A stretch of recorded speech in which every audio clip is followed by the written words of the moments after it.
women like to be dominated by men, right? And does that involve a little bit of danger for them? Yes, but it doesn't mean they like you to beat them, Ben. Yeah, Ben, And don't I don't women think like that? they want you to take, your dingus and then go from stabbing her vagina with your dingus and, stabbing her with a knife. You know what I'm saying? Well, the same laws that apply to everyone in society apply within a home. And that's fine. Fuck you. Fuck all of you for saying that.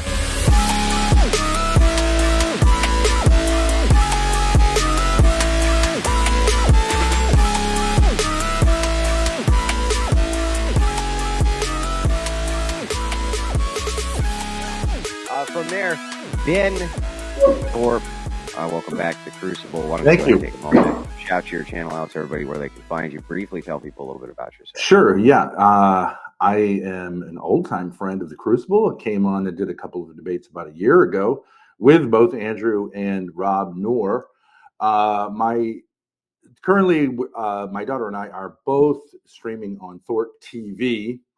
And we do a mixture of drama streams, IRL content, and some intellectual content, and looking to get into the red space and destroy what remains of it, starting with Glenn Lawrence. So that's a little bit about me.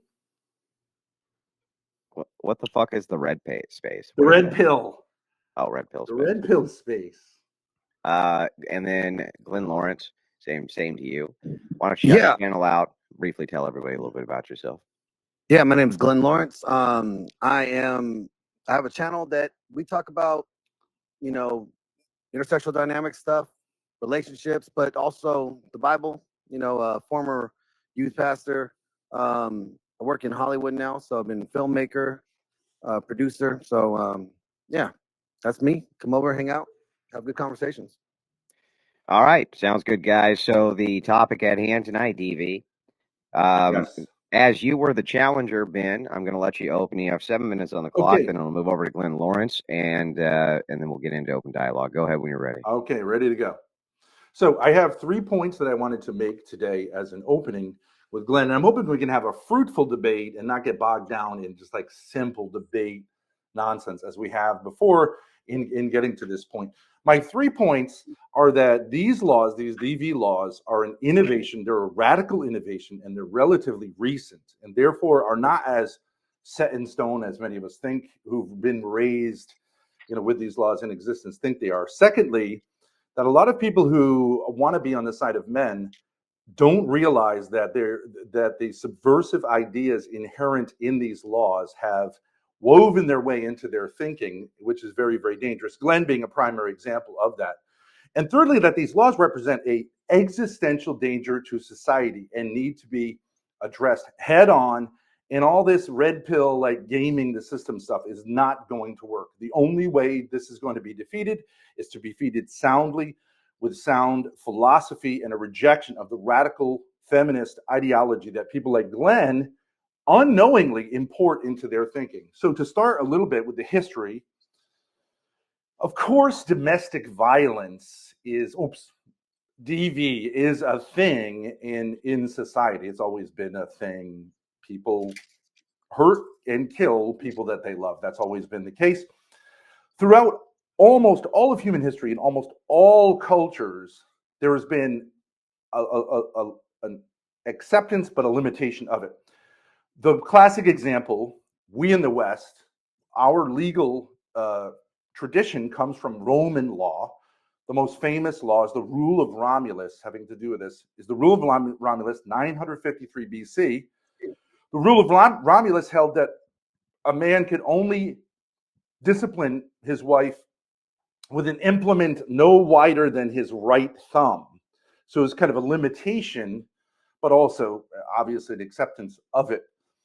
From 953 until the 1970s, you basically have a very, very consistent Christian ethos, which understood that we're not much different than the Romans. It was generally accepted. Glenn's going to make an argument from silence, which is a terrible argument. The Bible doesn't really talk about it much, which implies that it basically recognizes the structures of the day as normal, church teaching. There's a notable 15th century French manual of marriage that encourages men to be strong and disciplined, but also to be, kindly and gentle in a certain way too. Only in the 1970s, in the 1980s, and actually in the 1990s did this turn into what we have today, this regime that's seen as normal. Actually, interestingly, Joe Biden, who's on his way out, thank God, is one of the primary people who made this part of the structure of society that we all face today. And what I want to show with Glenn is that this philosophy, this stuff we think is normal, that the cops show up to your door, that police spend 40 to 60% of their time and effort dealing with these issues, is rooted in a deeply anti-masculine philosophy known as dominance feminism, which, if you actually unmask what it's saying, almost no one would believe in. And yet it is the motivating, in its origins, in its implementation, it is the motivating philosophy of this insane legal system, which again is new and is subversive. Now, Glenn will say, to my second point about subversion, that he's not a feminist, that he's opposed to feminism.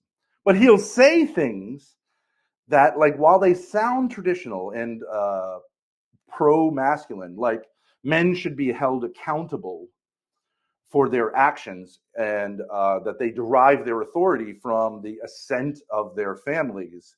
While that sounds like might be traditional, vaguely American, is a radical departure from the traditional understanding that a man gets his authority not from those he rules over, but from God directly through nature, not through the church, through his nature. And if you look at a man and you see like the differences between males and females, you can discern that with just the most obvious, just like opening of your eyes. And that to defy that, as Glenn will do, is to defy nature itself, as well as the church, who obviously just buttresses that and is acting in conformity with nature. Now I want to switch. So that I want to show, and I think it really, I'd love to do with Glenn instead of the stupid, like second grader kind of debate level stuff, to really drill down on the nature of the difference between men and women in a family. He denies that there's a difference. He will admit superficial differences, but he denies the fundamental difference, which is to deny nature, which is to destroy society. So Glenn is actually, although he might seem like, oh, he's somewhere in the middle, he's actually the worst thing for society is guys like him. And I'm going to point that out tonight. Far worse than the radical feminists who obviously hate men is a guy like Glenn who destroys society while claiming to be masculine. And thirdly, most importantly, I want to say the red pill is an attempt, in some ways, laudable attempt to try to game the system and get around these laws. There's a recognition of this kind of evil in society.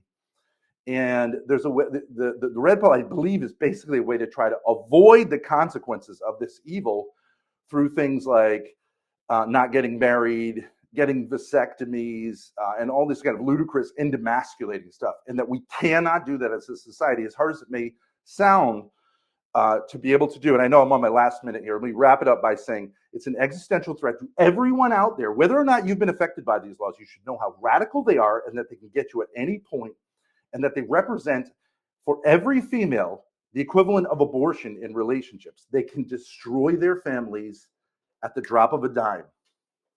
And that's something we should all meditate on and not try to avoid. All right, I appreciate that opening statement. Just real quick, because I don't want to fucking hear this in chat all night. Ben, can you just tell everybody that you don't bang your daughter so that they'll fucking stop? Yes, I have never inappropriately touched my daughter. Okay. Glenn Lawrence. Of course. You got 7 minutes on the clock. Go ahead when you're ready.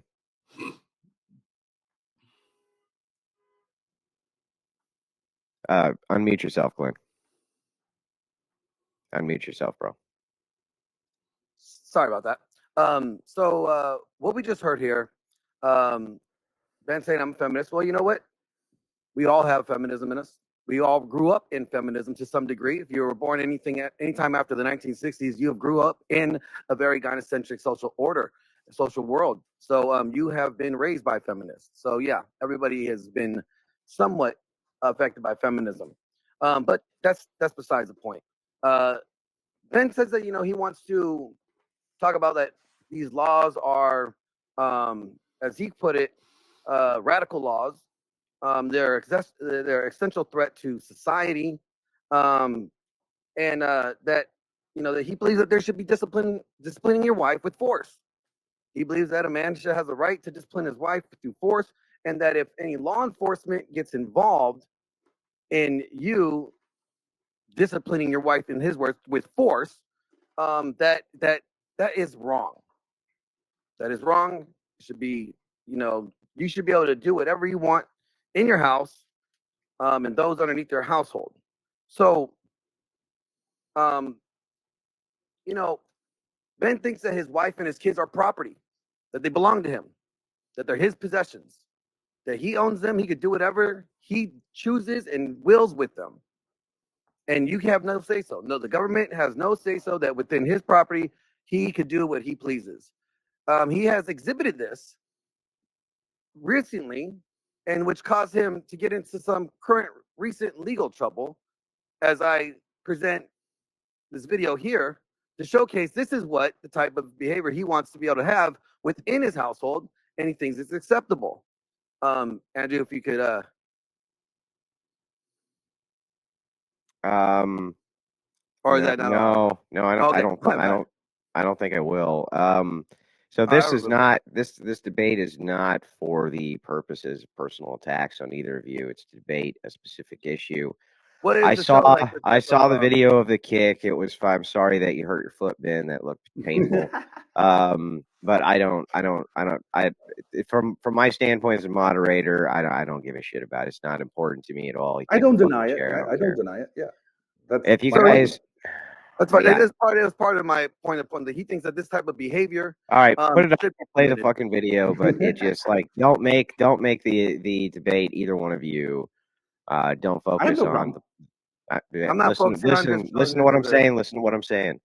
Don't focus this debate on making it personal and about the two of you. That's not what we're here to do. We're here to debate the issue. Right. So, all right. You look like you're going to cry, and then you hold back because you're so afraid of Daddy doing something to you.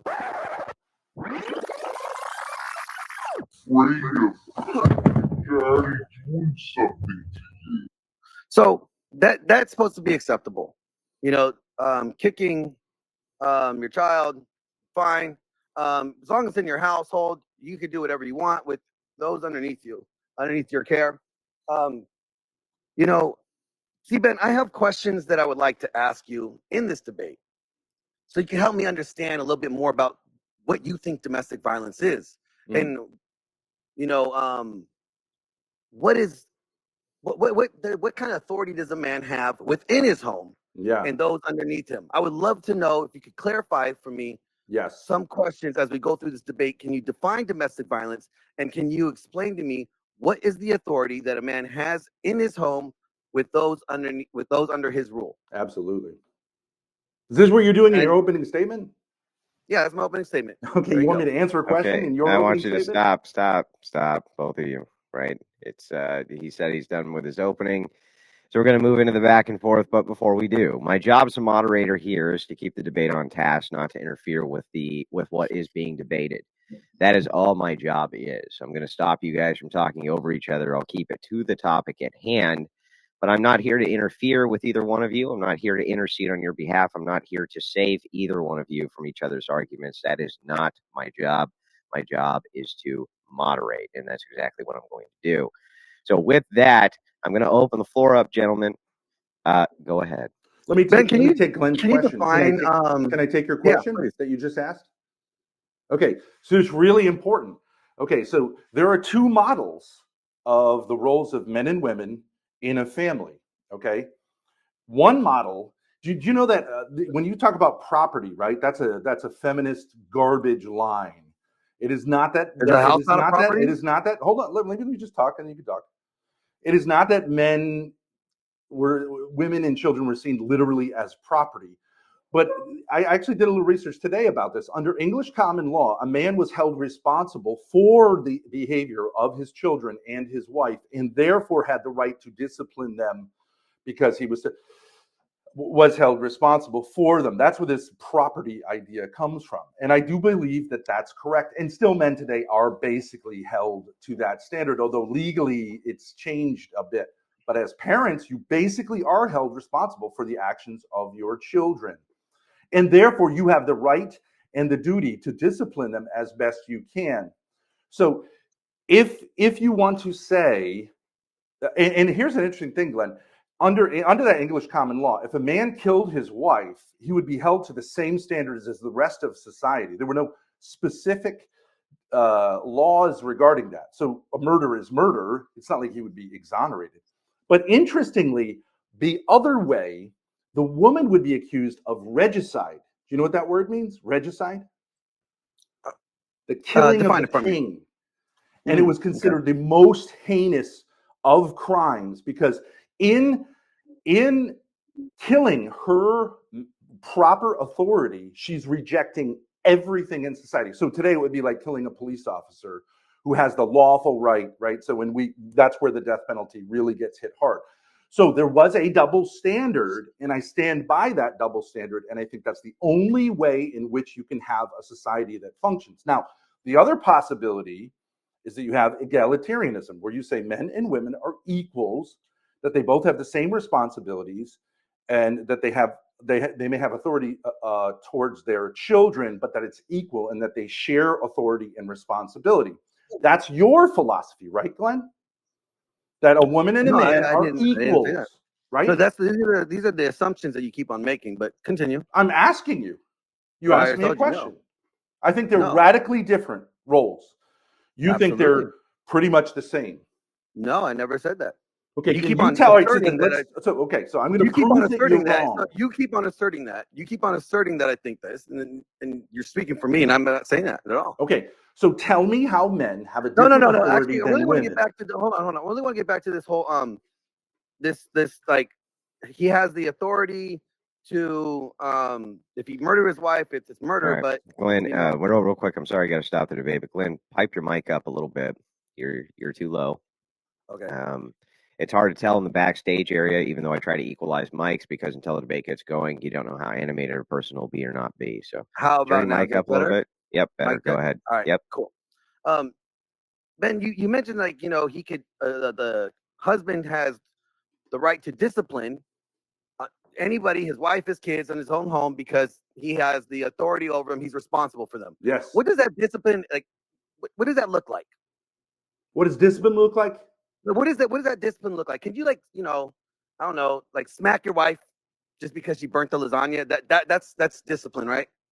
Now you're going to say in every circumstance. I'm just asking. I'm trying to get it. Can I answer, Glenn? Glenn, can we do that? Can we do that? You ask a question and I answer it. How about that? Would that be an okay rule for us to have? Yeah. Can you just clarify? I'm just getting. Okay, I was in the middle of answering. That's not. You let me get 3 words in before you interrupted me because you're a bitch. Shut your fucking mouth and let me answer the question, and then we'll get back to you, and you can do a follow-up question. Is that going to work for us? Continue, Ben. Okay. In every circumstance, with any group, any 2 people in any family, can I tell you that there's a math problem that tells you exactly the right way to exercise that authority towards that woman by you as who you are as a man? No. And no one has ever proposed that. Certainly, there are limits. And when you say a man can do whatever he wants in his own home, only a moron would possibly think that could possibly be how it should be exercised. But yes, there are times and circumstances if a woman has been wanton in her disregard for her wifely duties that a man can discipline her, including physical discipline. Yes, Glenn. And who governs these limitations? Ben? Excuse me? Hang on, real quick, guys. Glenn, you got to turn your mic up more, or you're just going to be drowned out. Talk louder, Glenn, like a man. Sit up straight and talk louder. Ben. There we go. Is that better? Yeah, turn it up high, man. You need it. How about now? Yeah, better. All right. Sorry. Ben, who governs these limitations? Who determines what limitations can a man go? That is an excellent question, Glenn. Is it the man or is it the law? to some degree, society can step in at a certain point. It's usually at a very high level where there's like clear like death, those kind of things. Okay. But largely the man is unchecked within the family. It is not the woman that checks the man's authority, nor it is the children who check the man's authority. He is unchecked, Okay. which is, you could say, is very dangerous, but it's the same. So he has no accountability. Got it. No, that's not true, Glenn. But it's largely not women and children who hold a man accountable. And when women and children feel like they can hold a man accountable, short of sin, short of something that's clearly right, this is where you have the destruction of society, where they feel like that's their role. Yes. In the same, can I use an analogy, Glenn? In the Catholic Church, the Pope's authority is unchecked. It is unchecked. And in the executive order, as we're finding out with Donald Trump, within the executive order, the president's authority is also unchecked. And that is a normal part of any authority, that there's a certain way in which someone at the top is not under the supervision of those beneath them. And to subvert that is to subvert the entire thing. So Ben, if he's unchecked, he has this unchecked authority. Could he, like, I don't know, just like his wife is a little bit late from the store, can he just grab her by the hair when she gets out of the car and just drag her in the house and tell her to go make some fucking dinner? Can he do that? Is that unchecked authority? Is that acceptable in this unchecked authority?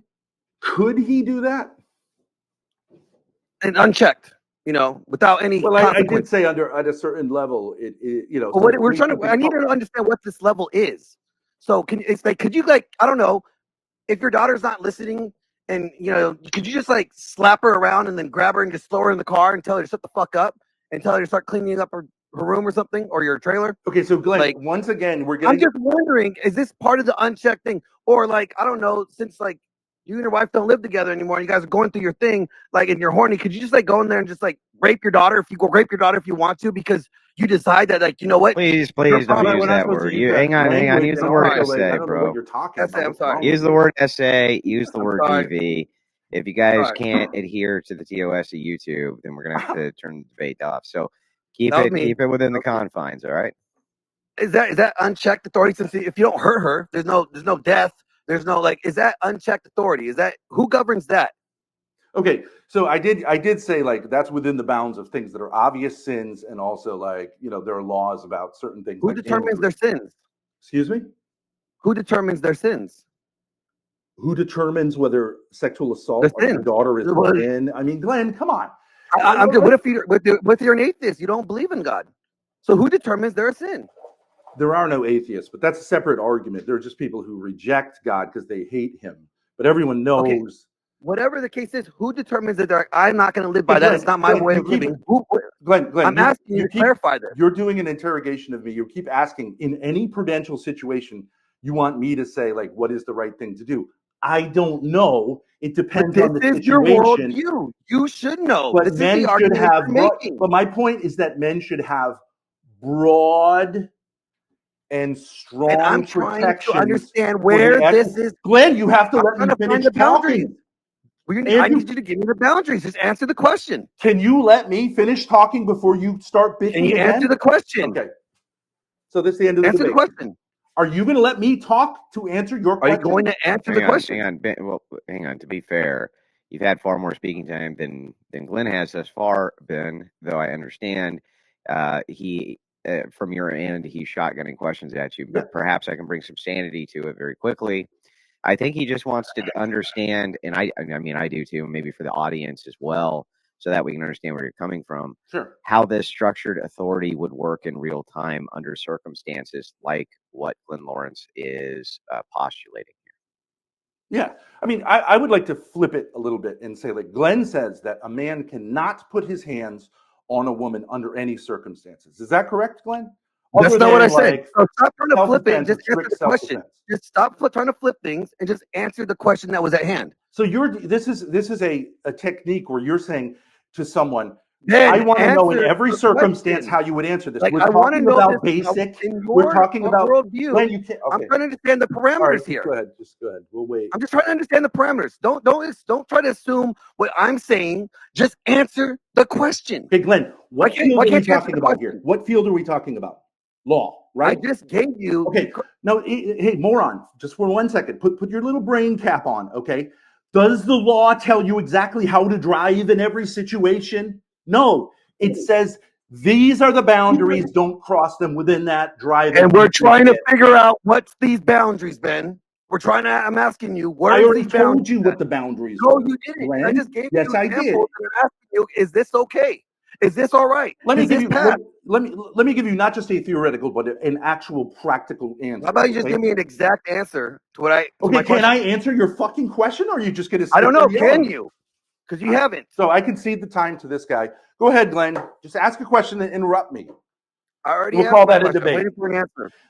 I'll answer your question. In the Russian Federation, they largely rejected the international pressure that was put on them to accept these domestic violence laws. Okay, and what they came up with is a simple thing. If a woman is hospitalized, complains about something, she has to do it 3 times, or she has to be hospitalized with an actual physical injury, not a complaint, not a claim of abuse. Okay, then and only then will the state intercede. Okay. Okay, so the husband can lock her in the There's a house. good parameter. So the husband could like keep her locked in the house. You could lock your daughter in the house and beat her, and then she never goes to complain because she can never leave the house. So as long as the state, that's the only way the state will get involved, right? Glenn, there are laws against imprisonment. Really? But where? What laws? Glenn, If the it's in same your laws house, that apply to anyone apply to people in but what domestic laws? They're situations. your household. You have, as you said, you have authority over your household. You can tell her she's grounded. She can't go outside. Yeah, you can tell your child that you're grounded. And, That and she's you grounded. can tell Yes, your and you wife can she's tell your grounded too, wife, right? yes, that she can't go. Can you tell your wife that she's grounded? Yeah, Can you tell your wife you that she can can't tell go your outside? wife that she can't go out with the girls on girls' night because she's not been No, I'm asking, disciplined. can Yes, she go yes, outside? Can Glenn. you tell your wife that she Yes. can't go outside and go tell the police that you are beating her? Can you stop her from doing that within your purview of being the authority over your home? Can you stop your wife from calling the police? How would you do that, I Glenn? didn't ask you. I said call. I said go get the police. Leave. Go to the police station. You can stop her from doing that, right? In your worldview. Glenn, are you aware of cell phones? Are you aware of the internet? Like, it's really not possible I'm for a not. That's not man part of my. to That's not control my question. communications I'm within his asking you. household unless he lives I'm asking somewhere you. in Why can't you Alaska. just answer the question? Okay. If she wanted to leave to go to the police station Glenn, can we and file shift a away from report, this? This is if like she this want is a no, technique. this is It's important to stupid. understand It's stupid. how far of this this freedom of control that you have as a father or head of the household of the husband Yeah. that your authority goes. Okay. How much discipline is too much and how much discipline is not enough? Like, Right. I'm trying to understand where the boundaries are And here. the answer is Because it depends on the this is a situation. very Depends dangerous on the situation. position to have when you're saying that the husband is literally unchecked. He has no consequences, unchecked authority, right? He's like the Pope, right? The Pope is unchecked authority. Yeah. You know, like the president, unchecked authority. So at some point, there has to be something that checks that authority. No. And who checks the husband's authority is the question. And you're saying that nobody could go, the wife can't go and say that, oh, the husband's doing this because he doesn't answer to her. But who does he answer Right. to then? Right. Is the question. Who does he answer the That cops? is perfect, Glenn. You Does say he if the answer to the husband cops? doesn't answer to his wife, Answer the question. you Does he are answer to the you are cops? saying Hang a on, husband hang must on, answer Glenn. Let to him his answer. You asked wife. him a bunch of questions. Go ahead, Ben. Glenn is saying that's right. A husband answers to his wife. That's exactly right. You're a feminist. Because if No, a I didn't say husband that. doesn't answer to his wife, I then asked you a you say question. Don't society twist will my words. unravel. That's Don't perfect, twist my Glenn. words. You You're laid twisting my your words. cards right out there. I never said a husband answered to his wife, and if you ever try to twist Yes, my you words did. again, You we're just said going if to a keep on saying that. husband I doesn't said, answer as to his you wife, said, I said, then no. it's scary You because dumb he's going to fuck. be unchecked. Listen. That's exactly I what you said, said. as you said, the husband doesn't answer to his wife, so then who does he answer to? It's a question, you dumb shit. Can you get that through your head? Well, but, okay, so I already told you he answers to God Okay, God. So God's ultimately, going to and come he down here answers and to arrest him. society in extreme situations. Yes. Okay, so what are these extreme situations? I just gave you some extreme examples. And you have not Glenn, answered it, whether or not he Glenn, would be I mean, are answering there to those any brain extreme cells up examples. there? I've already answered this question. I gave you No, you have an not. example of an You actual have not answered implementation any of of those laws like examples. this in a You have country not answered today that any have of those. parameters that are set by You have law. not Legal answered those parameters, examples. Glenn, legal Enough, enough, parameters enough, are enough, generally enough, set. enough. Relax, okay? We're to the point where nobody can hear over the two of you because of how much tit for tat is going on here. So Can I suggest here's that what I be given the interrogatory and Glenn answer? hang on, Because he's just doing one thing over and over Ben, again. I'll let you get to an interrogation, right? We got plenty of debate left. Great. Plenty of debate left. Glenn, if you want to reframe and go back Yeah. into it, you're welcome to go back into it. But when you do ask a question, try to give Ben some time to answer it. Because if you just 10 seconds afterwards go answer the question because you don't like where it's leading to, then we kind of get into this hustle. So Yeah. try to take a step back, right? Frame it how you want to, and then ask the question you're trying to ask. So, Ben, I want to know more. Like, you're proposing this hypothetical society that we don't have right now. Okay, it's not the world that we live in, right? Right. So, I mean, I need to know what this world without domestic violence laws could look like. All right, as you're saying, because you're saying that the husband has this, basically immunity, for Yeah.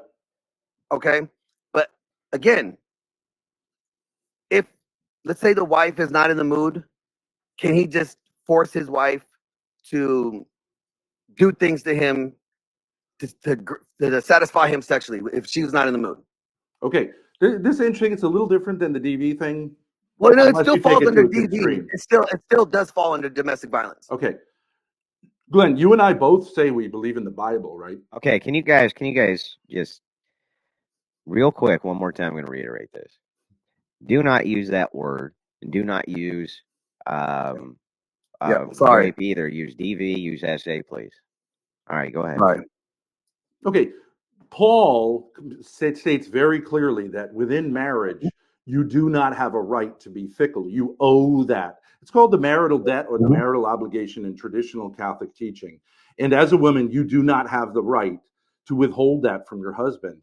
In your type of feminist thinking, a woman can do that. We've had this discussion before, and you think it's fine that a woman does that. Now, Actually, I are never there said that. some circumstances in which, I never said that. obviously, if the woman is is injured, where it would be, or like what time of the month or whatever? Yes, of course. But generally speaking, no, Glenn, no.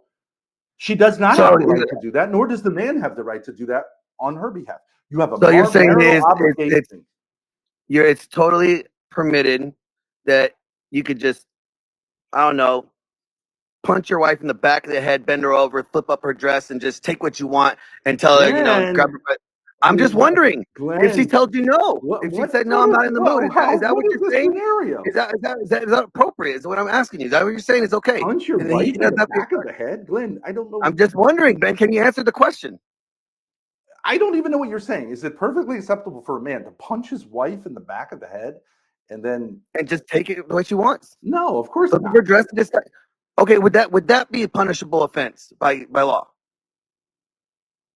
Of course, if he punches her in the back of the head, yes, of course. And then just proceeds to take her sexually how he wants. Is that okay?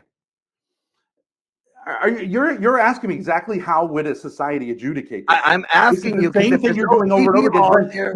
Glenn, I'm asking you if there's no Glenn, laws here to hold on protect. 1 second. Let me correct you, Glenn.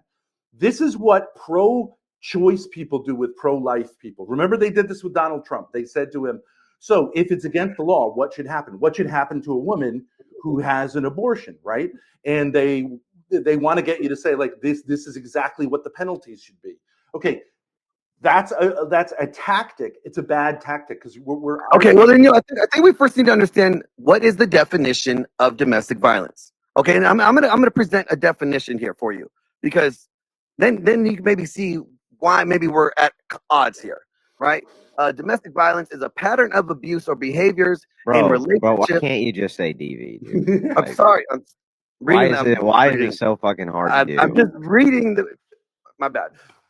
DV can be physical, sexual, emotional, economic, psychological, technological, actions or threats, or of actions or the other patterns of coerced behavior that influences another person within an intimate partner relationship that includes any behaviors that intimidate, manipulate, humiliate, isolate, frighten, terrorize, coerce, threaten, blame, hurt, injure, or wound somebody. Yeah. Okay.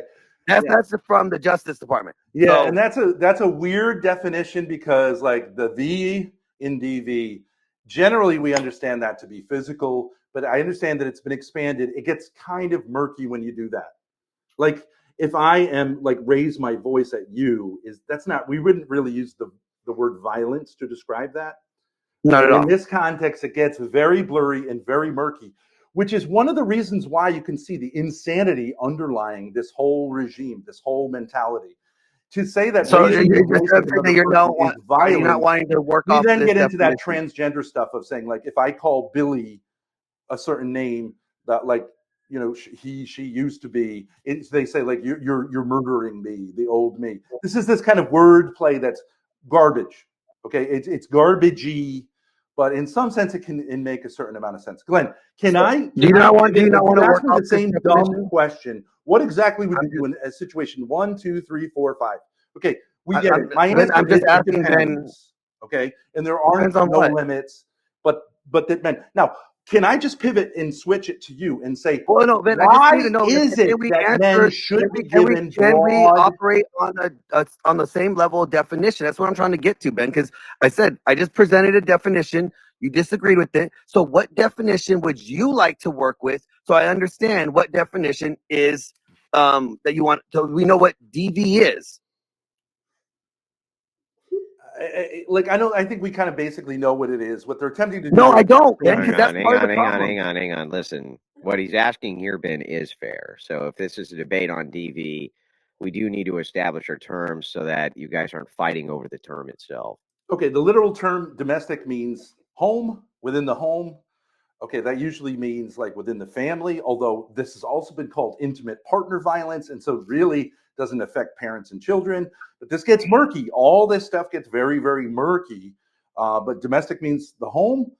Violence usually means like forcing someone in a way that we associate with the term violence, which is either by hitting or jailing or imprisoning or something like that.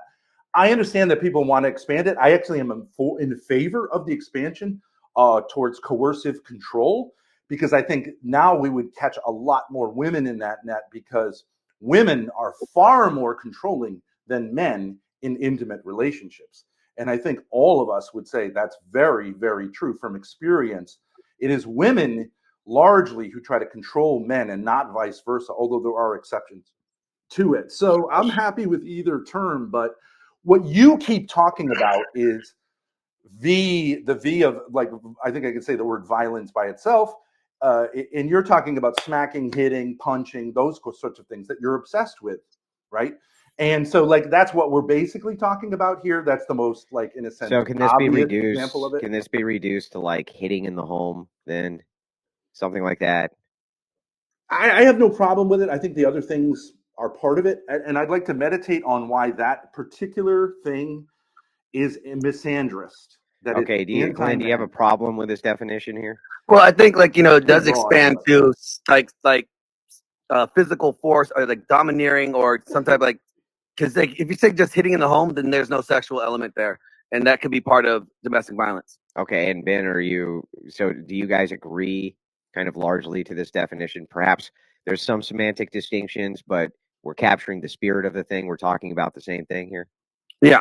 I'm totally in favor of changing the definition to control because then I think it will be even on the sexes, and I actually think Yeah, women are far more controlling than men. And I'd like to ask Glenn that question. yeah, hang on. I understand all that. I just want an agreement to a definition so that you guys aren't talking past each other. That's it.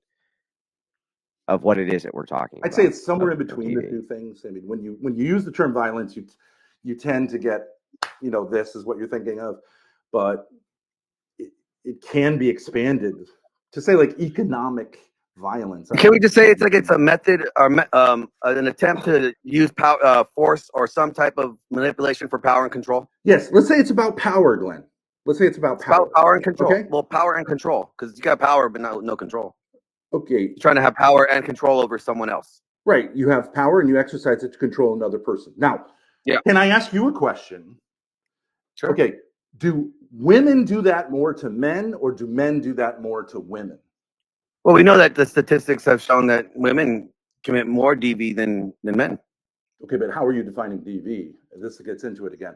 Okay, what I'm saying is just like common Like sense. literally, that's why I just had that done. That's why I wanted you guys literally to define that so that you knew, so that that question wouldn't come up. The problem is, well, you'll find statistics though, but the statistics are about actual hitting. They're not like using a credit card without consent, you know. So this is the problem with this kind of topic. It gets murky because, like any shifty kind of topic, it will be used one way under one circumstance and another way. Yeah, I know. I get it. So like I agree with that. I think you're right about that. That if you have terms in a debate, you can easily talk past each other. People can flip back and forth. In order to avoid that, right? The thing in question we're talking about, I think we had better get a definition we can both agree is the definition of the thing so that we don't end up going back and forth to, well, it depends on what you mean by this, because this is the thing we're debating, right? Yeah. So we need to get this cleared up, I think. I would call what Glenn's definition is domestic abuse. I would not call it. I don't think the word violence. Well, that was the DOJ's version. Can we just say like to break it down? It would just be violence. Like a pattern of abusive behavior done to maintain power and control over another party. Can we call that abuse? Can we just use the term abuse then? And then you know what? I think I see what's going on. So, can we agree to the term of what DV is in the modern definition, though Ben, you may have your own definition.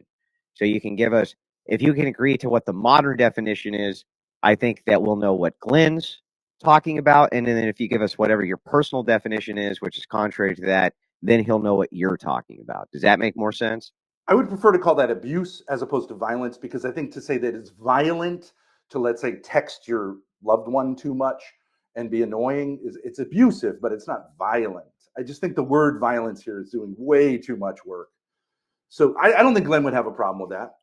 I think like when you understand violence, you understand it's the fear or the action, like the possibility that this action can take place. Like there is violence, there. Right. Potential, like a potential violence. Right. You're talking about fear and violence. Okay, that's what we're generally the potential threat of violence. Are talking potential about. Threat of violence. The threat of violence, right? Okay, when you expand it to like say economically, like sort of like taking your spouse's credit card and going and buying stuff to like run down the credit card, that's not really violence. It's not a threat of violence, but it is abusive. I would say your response could be the threat of violence. How you respond to her could be violent. But her using the card is not violence, it's abuse. Yeah, that is abuse, but what your response could be violence. Yes, I understand that, right? But you keep now going back to the old definition of saying it's this or the threat of this. Okay, that's fine, Glenn. Can we just and I'm trying to wonder what can we just do like Andrew said? Andrew said, okay, can we agree to what the modern definition of DV is, and then you have you're not conceding any ground by just acknowledging whatever the modern definition is and then telling us what your definition is. So there's no ceding. You're just acknowledging this is what they're saying it is, and I don't agree with that. Here's what I think it is. But then at least we know what your positions on this are, what you think the thing actually is. Can I just give you like another problem in this whole debate is they will often say domestic violence is a problem that women suffer at the hands of men. But then they'll say like I can go the other way, but like in effect, like the pronouns they use are always women, women, women. It's women's shelters. It's the Violence Against Women's Act. So it's convenient for them to shift to have it be misandrous in one context, but then actually like equality of the sexes in other. See, I can concede that to you. I agree that there's problems with the wording in the language. Okay, we do have problems with the language and the way that, and to say that feminism has not played an impact on that would be ridiculous because it has. But to say that it's not, we should not have laws to protect those that are weaker or lesser than others, right? In station, right? It would be absurd. So I could say like yes. Okay, let's go with that then. Let's go with that. Today's laws are ridiculous in the way that they perceive the Duluth model of feminism. Yeah. I could give you all that, no problem. But that doesn't mean you got to throw the baby out with the bathwater. It just means they need to be reformed. Glenn, do you think that in contemporary society, men have more power than adult women have? No, not today. Okay, so then why do women need protection from men? Don't men need protection from women?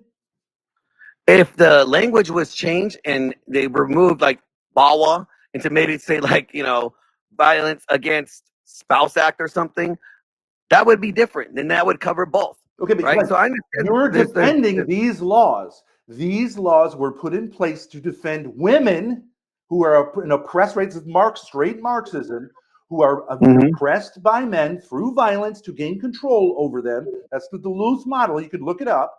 I know what These the Duluth laws are in model is. place to empower women to No, shift it's the not power necessarily structure pretend. at least to equality, but Duluth often model, to yes, dominance. but Okay, domestic can't talk. violence Can't talk. laws, Glenn's just going to the talk spirit of the over. law is not. The spirit of the Why law is can't you not. let me talk and then you talk? I do let you talk. You just talk a You lot. started. I was explaining my point, and you Well, interrupted. look, me. it is probably acceptable for Ben to get into his internal critique because the questions have been completely, at least the first half of the debate, from your side. But before you do that, I still am actually confused myself. I don't actually know what the definition here of DV that we're going with is. I don't actually know what it is here. And you'll never get it clarified because this is how these kind of regimes take place. They play this game of being one thing at one moment and another thing another moment. You can't get it. Try to ask the state of. Try to ask. I don't get personal. Try to ask the state of Rhode Island what no contact means, and they will never specify it. They'll just arrest you, and then they might not arrest you. It's the whole regime takes place in this kind of this way of like it's one thing, then it's another thing, then it's another thing, then it's another thing, which is my point. It's incoherent. We all know what violence means. We all know what violence means. Everyone knows if I'm a victim of violence, that means something. It doesn't mean someone used my credit card who I'm married to. It doesn't mean someone raised their voice at me. But now you want to expand it, and it's brain breaking. Violence doesn't mean well, if you want to move on to an internal critique, husband at work and sending him too many texts. The word Ben, is abuse. I would prefer hang, to use the term domestic abuse. If you want to move on to your internal critique, go ahead, Ben. Yeah. So, Glenn, you say we need these laws to protect the weak from the strong. Okay. By you saying that, you're implying that women are oppressed by men. And yet, when I ask you, are women oppressed by men, you say no. So that's not what you asked me, Ben. That's not what you asked me. Okay, let me ask you now. Are women oppressed by men? In 2024, if you've got men and women, are women oppressed by men, or is it vice versa, or is it equal? Which one is it, Glenn? I do not think women are oppressed by men. Okay, so today. Why do we need laws protecting them from men? We need laws to protect people who are bigger, stronger, could do more damage physically to people. Okay, especially within the home. Great. Let's meditate on this a little bit. Let me. Can I finish my answer? No, Glenn. Okay. Men are bigger and stronger than women. We all know that. That's a physical reality, right? They are weaker. Men. Okay, we're talking about men here. Okay, that's the guys with the penises, right? That's the people with the penises. Men are. Women are weaker than men. Women are weaker than men. Glenn, do we need to do basic anatomy here? I just said women are weaker. Okay, physically. Okay, right? Okay, but you just said that women are not, in fact, less powerful in society. Because our current society has given them the same station equally in a position of authority. It's given them actually more power than men, right? Well, yeah, if you really want to break it down, sure. Okay, you so can say women that, now have they more allow power them than to men, use, despite the fact that men are bigger than them, right? Yes, in a sense to protect them from physical violence from men. Okay, so men are bigger than women, and throughout society, throughout every culture and every society throughout time until about 1980 in the West, everyone understood that as what's called the natural order. Why did God make men bigger than women? Glenn? So men to have dominion over the earth. Over the earth? Or and over all that women? inhabit it. What does it have to do with Over women? Glenn? everything, it was over the animals too. Why did God make men bigger and stronger than women? So that they could have dominion over the earth, Okay. all that inhabit it. All right, Glenn, this is perfect. Can I go on a little journey with you into what's called dominance? I really don't want to go on a journey with you, but go ahead, continue. Okay. I get it. You're not gay. You're not going to have a conversation with me because you're not gay. Big W for you, Glenn. Let's go on an intellectual journey. It's okay. You won't ejaculate. I Just won't don't hold my hand. relationship Just don't hold my together, hand, Glenn. Ben. It's going to be okay. Let's go on this Let's go. journey. Now, here's the journey I want to go on. It's into something called dominance feminism. Now, dominance feminism is the core of feminism. And what it holds is that if you get down to all of the differences between male and female, what you get down to is the sexual act, right? I'm not going to get gross. We all know what we're talking about here. And they say it's inherently, that act is inherently dominating, where men dominate, men are aggressive, women are submissive, and women are receptive. And therefore, they say that the only possible solution is lesbianism. And I think you should be an advocate of equalitarian lesbianism because at the core of it, Glenn, we both have kids, we've both had sex. Is at the core of masculinity an aggressive, dominant thing that women love and respond to by being submissive and receptive, unless they're hoes. Is that true or not? A dominance, yes. Dominance does not mean physically kick them or beat them or harm them. Oh, really? You don't think women like having a big, strong man who is exciting to them That beats because them it's around, that dangerous to smacks them them? around, Do that they not like punches that, them, Glenn? that kicks them. Do Do they you think not like that's that? what they like? They like that? I don't think they like that. They don't? Have you ever I think watched they what like women that watch man on that's TV, the capable to books they read? protect them from somebody that's going to try to do that to them, to try to protect them from harm. Yeah, that's why they Glenn, like the bigger, stronger man. Describe That's to why me they like what the a bigger, woman. stronger man. They don't like the man that's Glenn, physically abusive to them. Glenn, do you know what any of the top 5 sexual fantasies that women have are? I don't watch porn like you do, Ben. I don't know. You don't have to watch porn. You could do a little research, Glenn. Porn. It's not just pornography. Okay? Women like to be dominated by men, right? They like men who are what? How would you describe what a woman is attracted to, Glenn? You have no idea? They like a man that has a dominant masculine presence. Yeah. Okay. And does that involve a little bit of danger for them? And do they like Yes. that? Yes, but it doesn't mean they like you to beat them, Ben. Well, I mean, let's take it like if you look at the sexual act itself, is it not a little bit of like, you know, the term in Latin for the woman's organ is sheath, right? Vagina means sheath. Mm-hmm. Is it not like stabbing a little bit? Yeah, Ben, but I don't think like that. They want you to take, your dingus and then go from stabbing her vagina with your dingus and, stabbing her with a knife. You know what I'm saying? Well, it's similar, isn't it, Glenn? Well, but it's not the same. And they like it. And they like it when It's your not the sword is same. big. And they like it when It's not the same, Ben. hurts It's not them a the little same, bit. Ben. They don't want you to take your fist and then stab their face with it. You know what I'm saying? It's not the same thing. They like the climax that they get from the orgasm. They don't really get an orgasm. I've never met a woman that got an orgasm from getting punched in the face, Ben. Glenn, I don't know. down. I don't know. Has Down, anybody heard of a woman that got an orgasm from getting punched in the face? Anybody? Do you know a lot of women who are into BDSM? Do you think BDSM is a massive thing? Have you met a woman that got an orgasm from getting punched in the face? I just want to know, Ben. Women enjoy violence. Answer the question, Ben. Yes, they do, Glenn. Anyone knows that. So you know a woman that got an orgasm from getting punched in the face?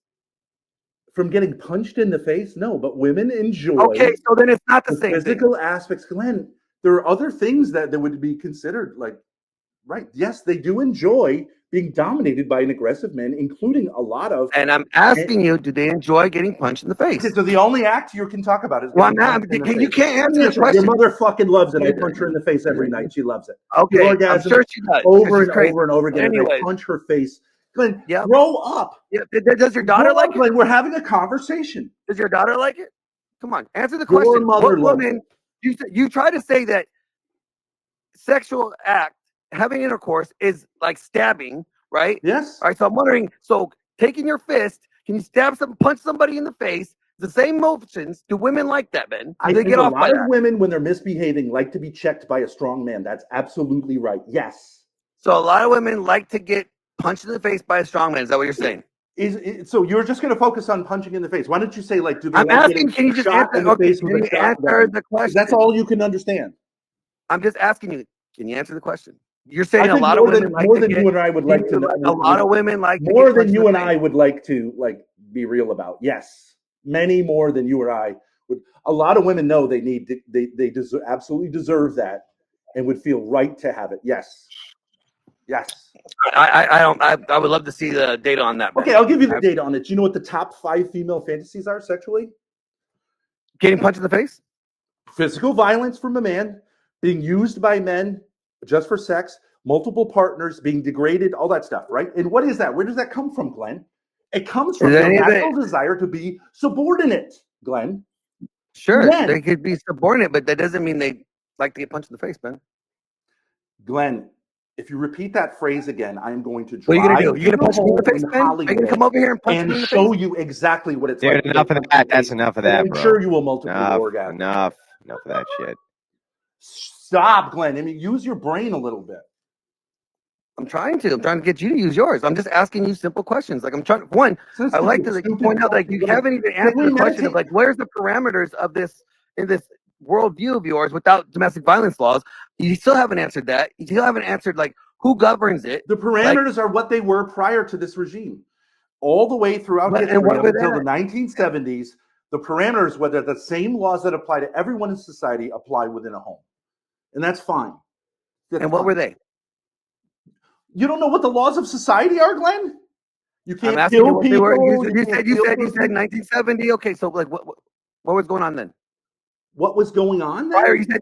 you said since the society. So The what laws? same What were laws going that on? apply. Like you can't assault and battery, murder, like all these So what laws, is assault? they apply within the home as well as on the outside of the home. Okay, then what is assault, Ben?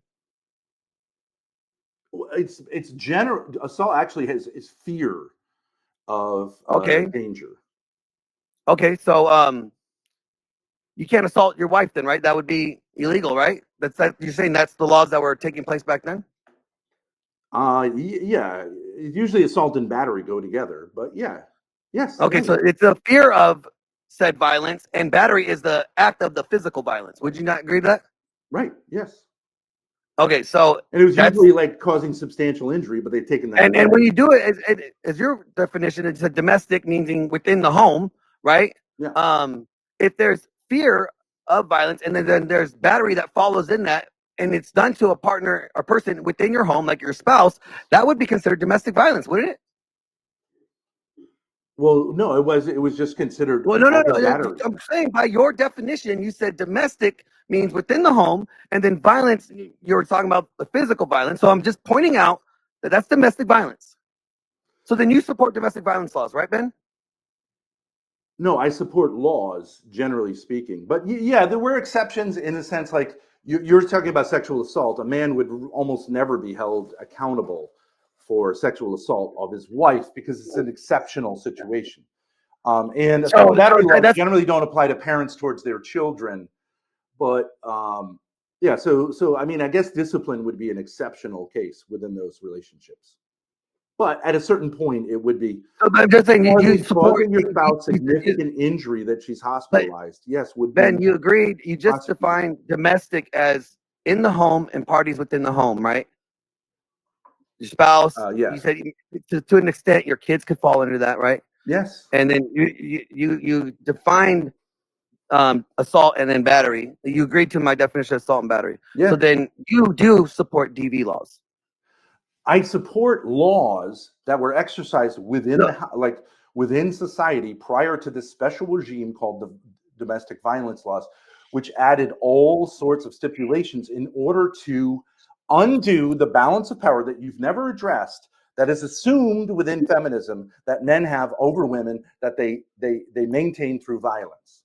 Now, you've never justified why, if in fact there isn't such a structure, and in fact it's the reverse structure, why we have laws protecting women from men. Now, I want to meditate on this. Men I have think there. I think we power know why from their this law is being size, right, Glenn? Glenn, men have a certain power from their size, right? Mm-hmm. Yes. Okay. Do women have a different type of power? Sure, Like real manipulation. power? What is it, Glenn? Like manipulation. Okay, they have sexual power when they're young and attractive, right? They have the power to Um, manipulate and play victim, right? And like I generally said, they have speaking, throughout manipulation. society, we've recognized that when women go bad, they go really bad, and when men go bad, right? But with these laws largely only affect men. They only affect men. When the cops are called, largely it is men that end up going to prison. Now, why is that aren't though? these women going to prison? Why is that though, Ben? Because of people like you who hate masculinity.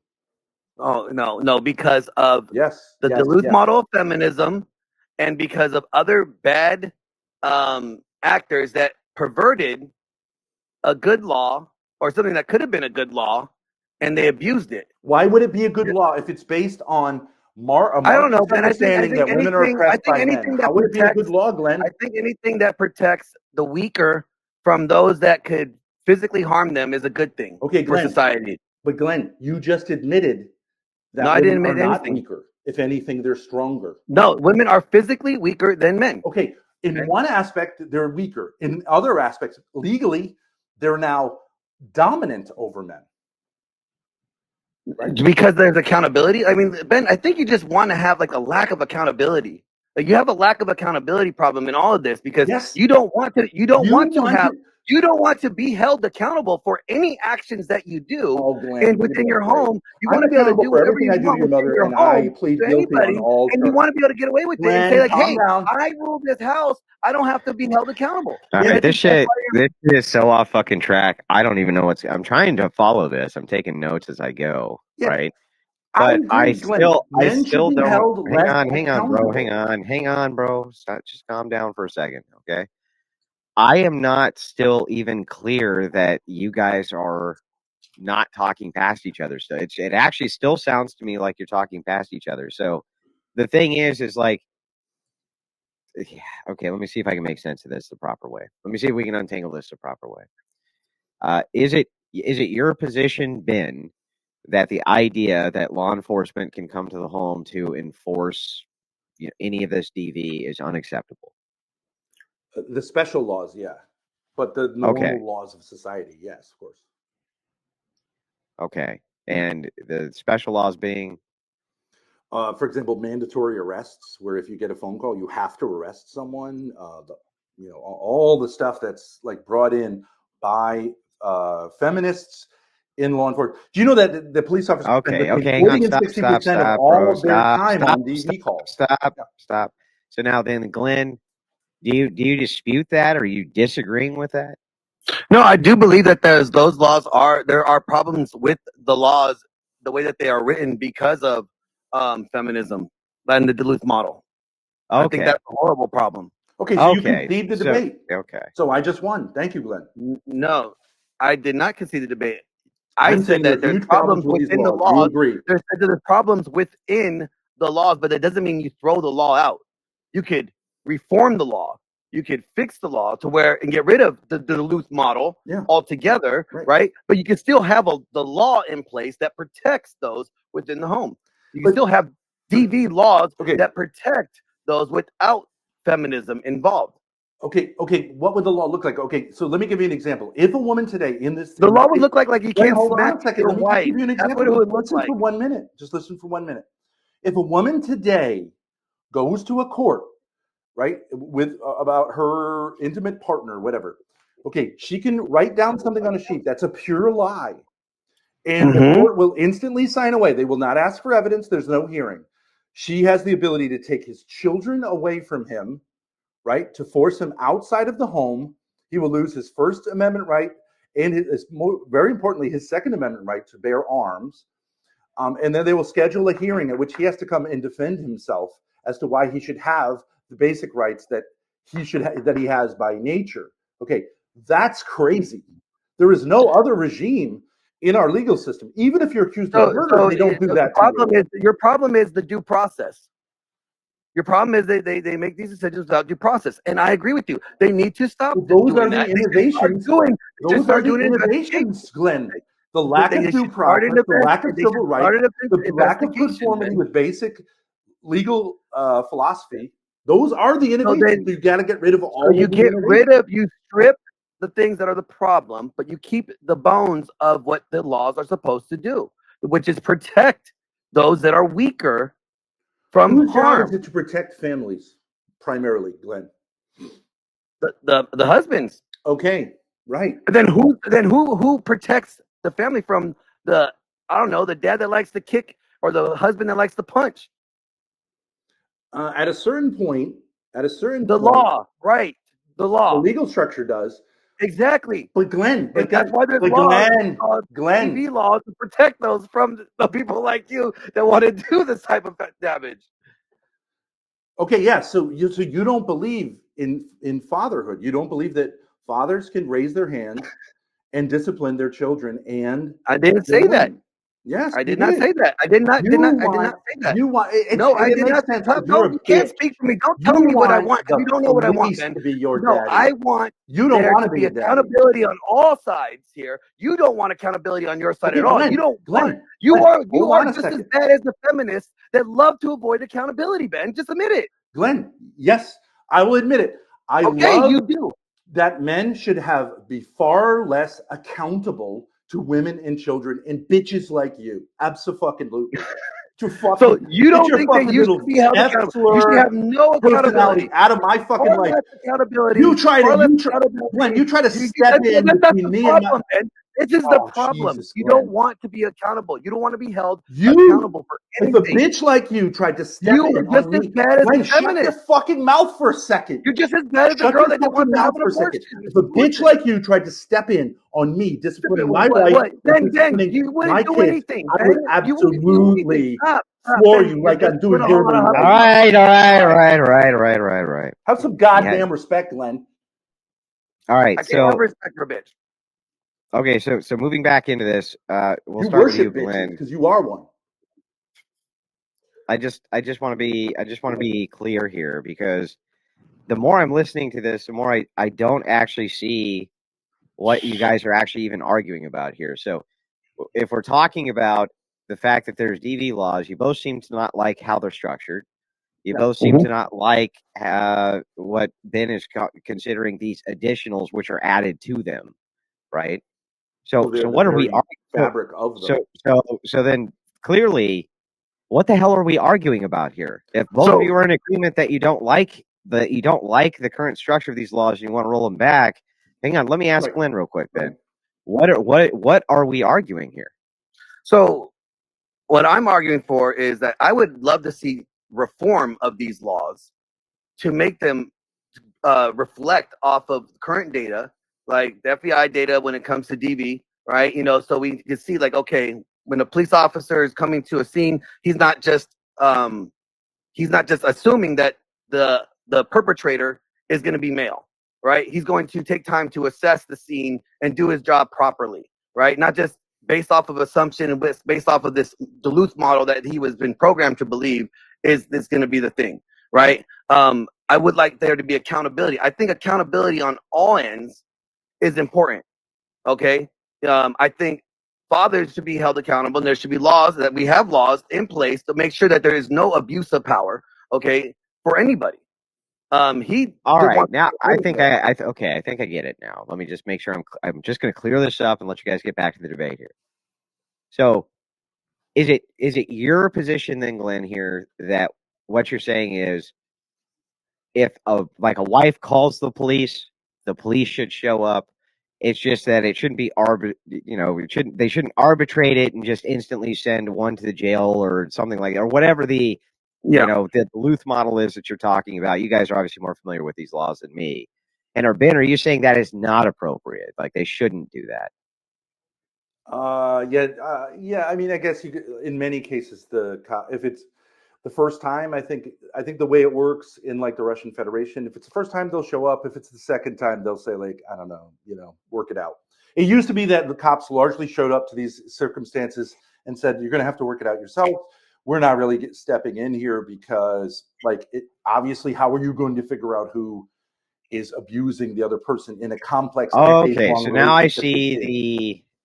see where the actual argument is. So you want to keep in place the Spheres of authority. idea Glenn, that the state can still offer protections to women, or whatever you want to call it. Women or men. Yeah, women or men. And then Ben, you're saying, look, I don't even actually think it's appropriate for the state to be stepping in on most of these cases at all. Is that correct? Like the authority of the family should be respected okay. as a separate. So then let's argue from that paradigm, so that we're not now that we know what the hell we're talking about, we've gotten to the bottom of it. Let's argue from that paradigm. Then we'll start with you, Ben. Go ahead. Yeah, and I mean, if you want to an explicit example of where Glenn and I differ, I think he does not see a difference between men and women beyond the physical. He would say that a man can never touch a woman in anger other than in self-defense, right? And so his thing about like men and women, like I said, this thing about regicide, where it's a woman is like attacking, it's like killing her, in a sense, God for her by killing a man. Glenn does not see it that way. He sees men and women as equals. And I think that's a fundamentally non-traditional, unhealthy, destructive view of the family. And if you don't have strong men, you don't have strong families. If you don't have strong families, you don't have a strong society. And if you want the state to play daddy and humiliate actual fathers, you're destroying society. If a woman could just pick up the phone and have police show up and humiliate the father of her children in front of her children, have him taken away based on lies, and she's never held accountable, which is how it goes, is how it went with me, then you hate society. And you, as a man, are the worst type of man to be promulgating this, Glenn. Because you claim to be on men's side, but you're just a total ultra feminist. The floor is open too, Glenn, if you want. So, what I'm saying is that I want accountability. So if somebody makes a call, I want the cops to do their job, thoroughly investigate, make sure that if there was any type of violence or any type of assault that took place, I would want them to investigate that. I want them to investigate who perpetrated. Why? For the protection of the people that may have been assaulted, Ben. So if two people get in a fight and they push each other or they slap each other a little bit, you, as the bitch you are, if you were the neighbor, let me fucking finish, Glenn. Let me finish, Glenn. You, as the bitch you are, you want the police to come and have a thorough investigation of their fucking family's dynamics. Are you one at a time, one at a time, one at a time, one at a time, one at a time? At least let Glenn finish his point before you respond. He let you go through your whole thing there, Ben. Go ahead, Glenn. So he just pointed out the two people fighting, right? So now a woman and a man are equal, Ben, physically, right? They're just equal. Men, why should they not investigate? Because they should investigate to make sure that the weaker person is not going to be physically harmed and their life threatened if they may stay in that situation. Give me a fucking okay. That's why. Because their lives matter. Although you may not think their lives matter, but their lives do matter. Bitches' lives matter. So that should be your motto, Glenn. You are a bitch. You are a bitch. Bitches' lives matter. From people like that want to do violent harm to them. Here's a thought. That are going to physically harm them. They should be protected from that.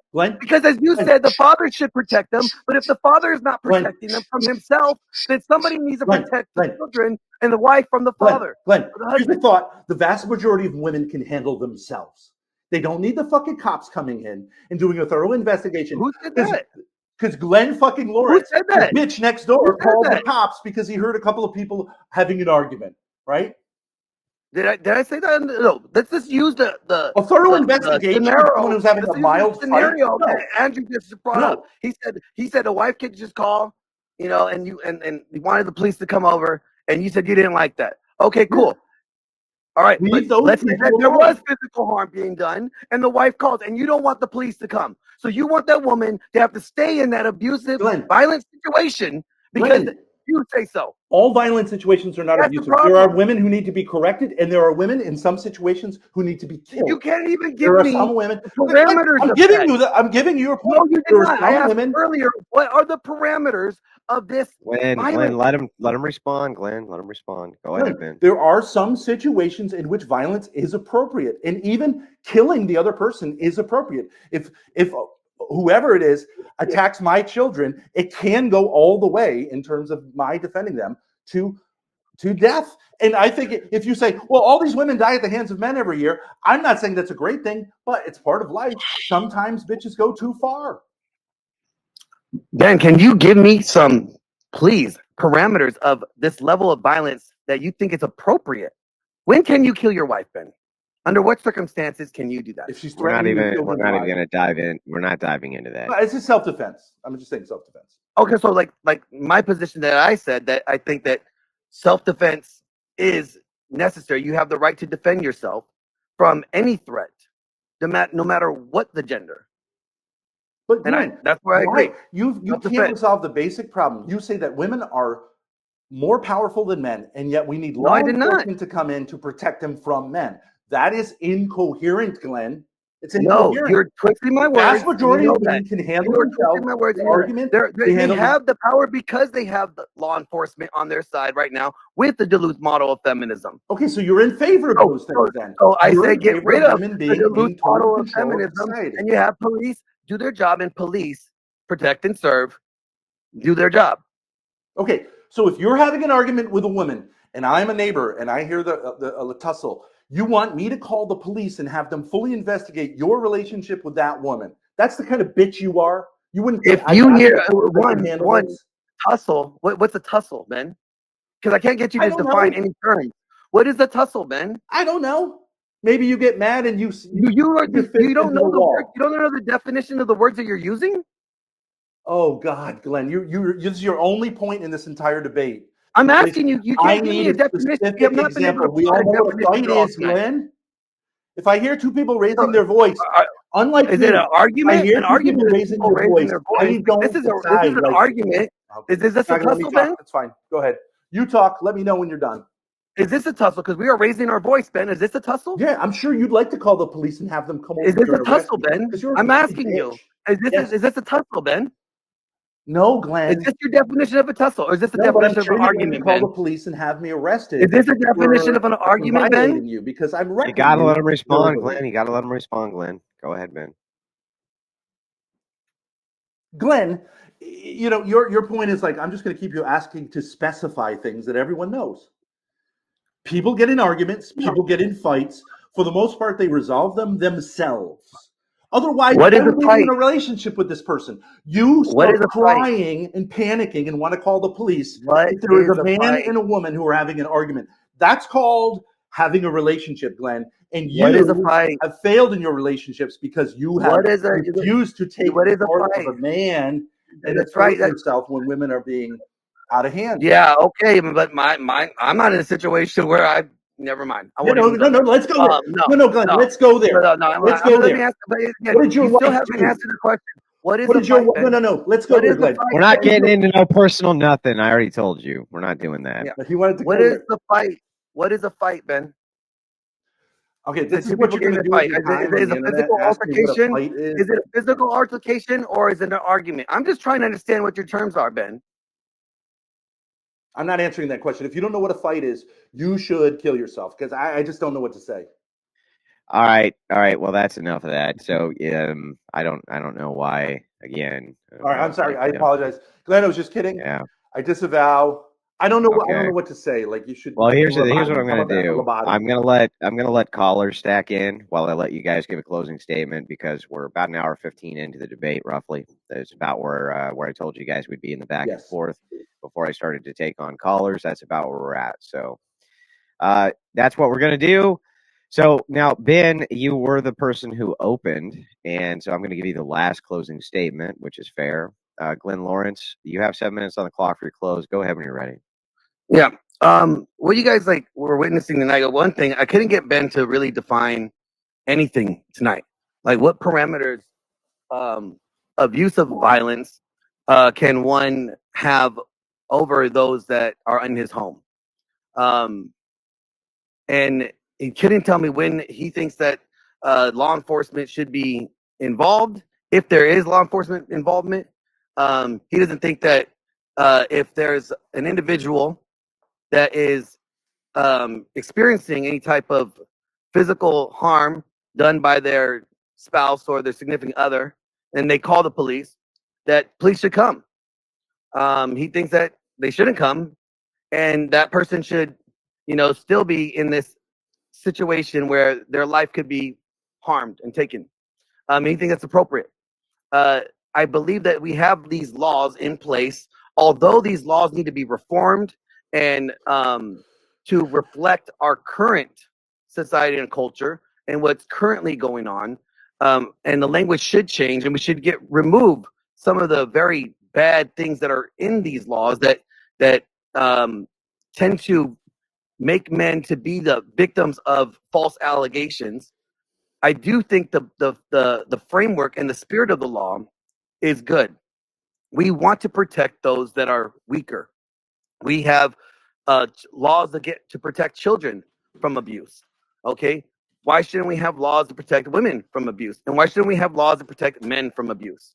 I think these laws, or the framework of these laws, are good for society because it protects those that are weaker. We need to protect those that are weaker than us, and that's what we should do.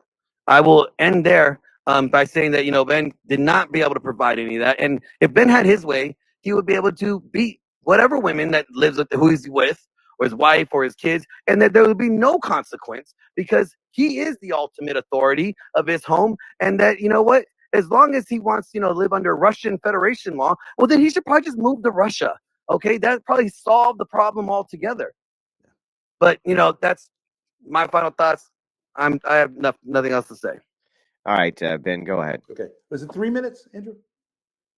Well, it's up to 7, but I Okay. mean, if you want to keep them somewhat brief, there's a lot of callers that want to call. Okay, great.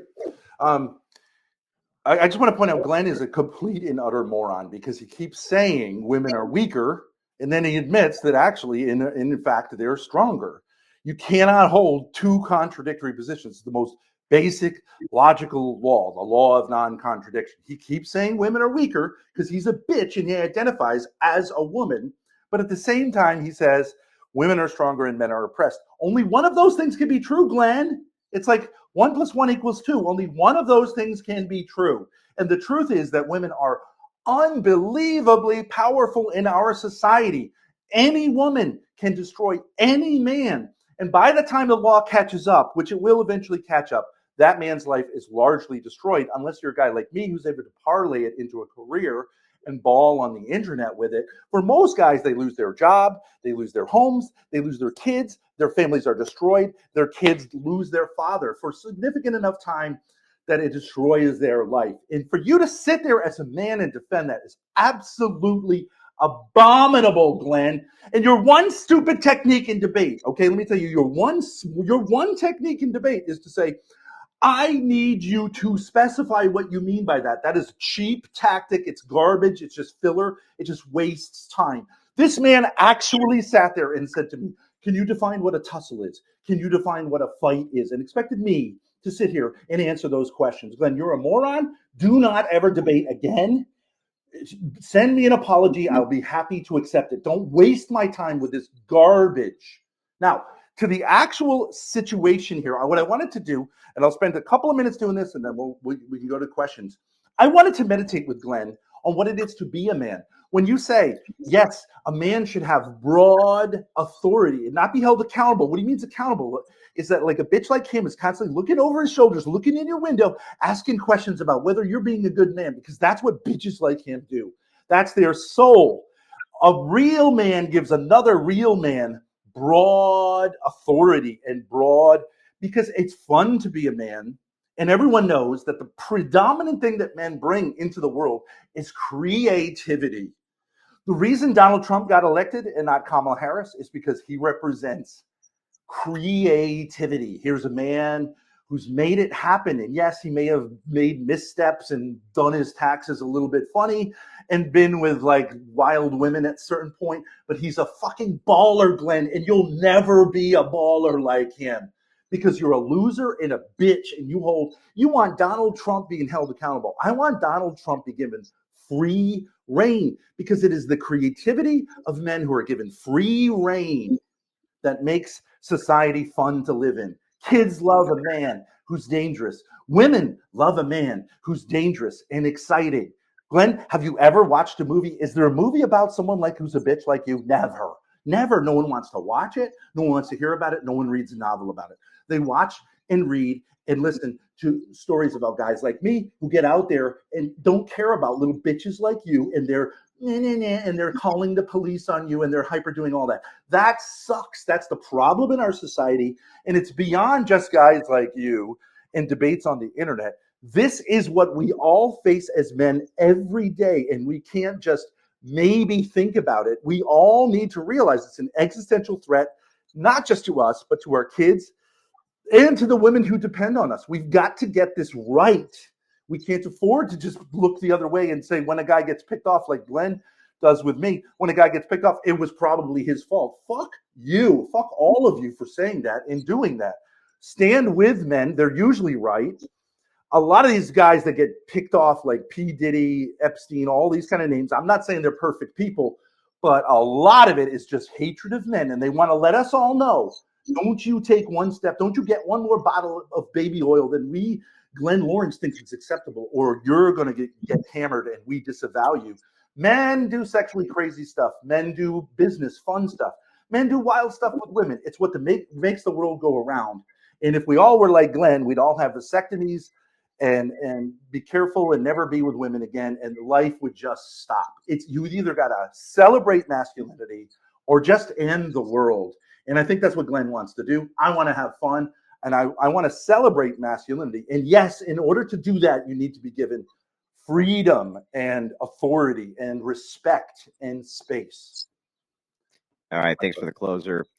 So with that, we're going to get into the call-in section here before we move over to super chats. For those of you who want to super chat, what we usually do is we'll take a couple callers, then do a couple super chats, couple callers, couple super chats, try to get through everybody's calls and super chats. So for those of you who are on the debate side, usually I ask some moderator questions. I take notes throughout the debate.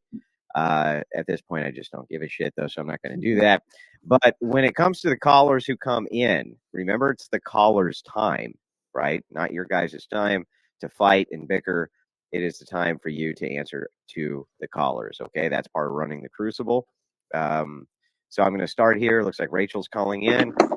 She gets priority because she's making my steak. So go ahead.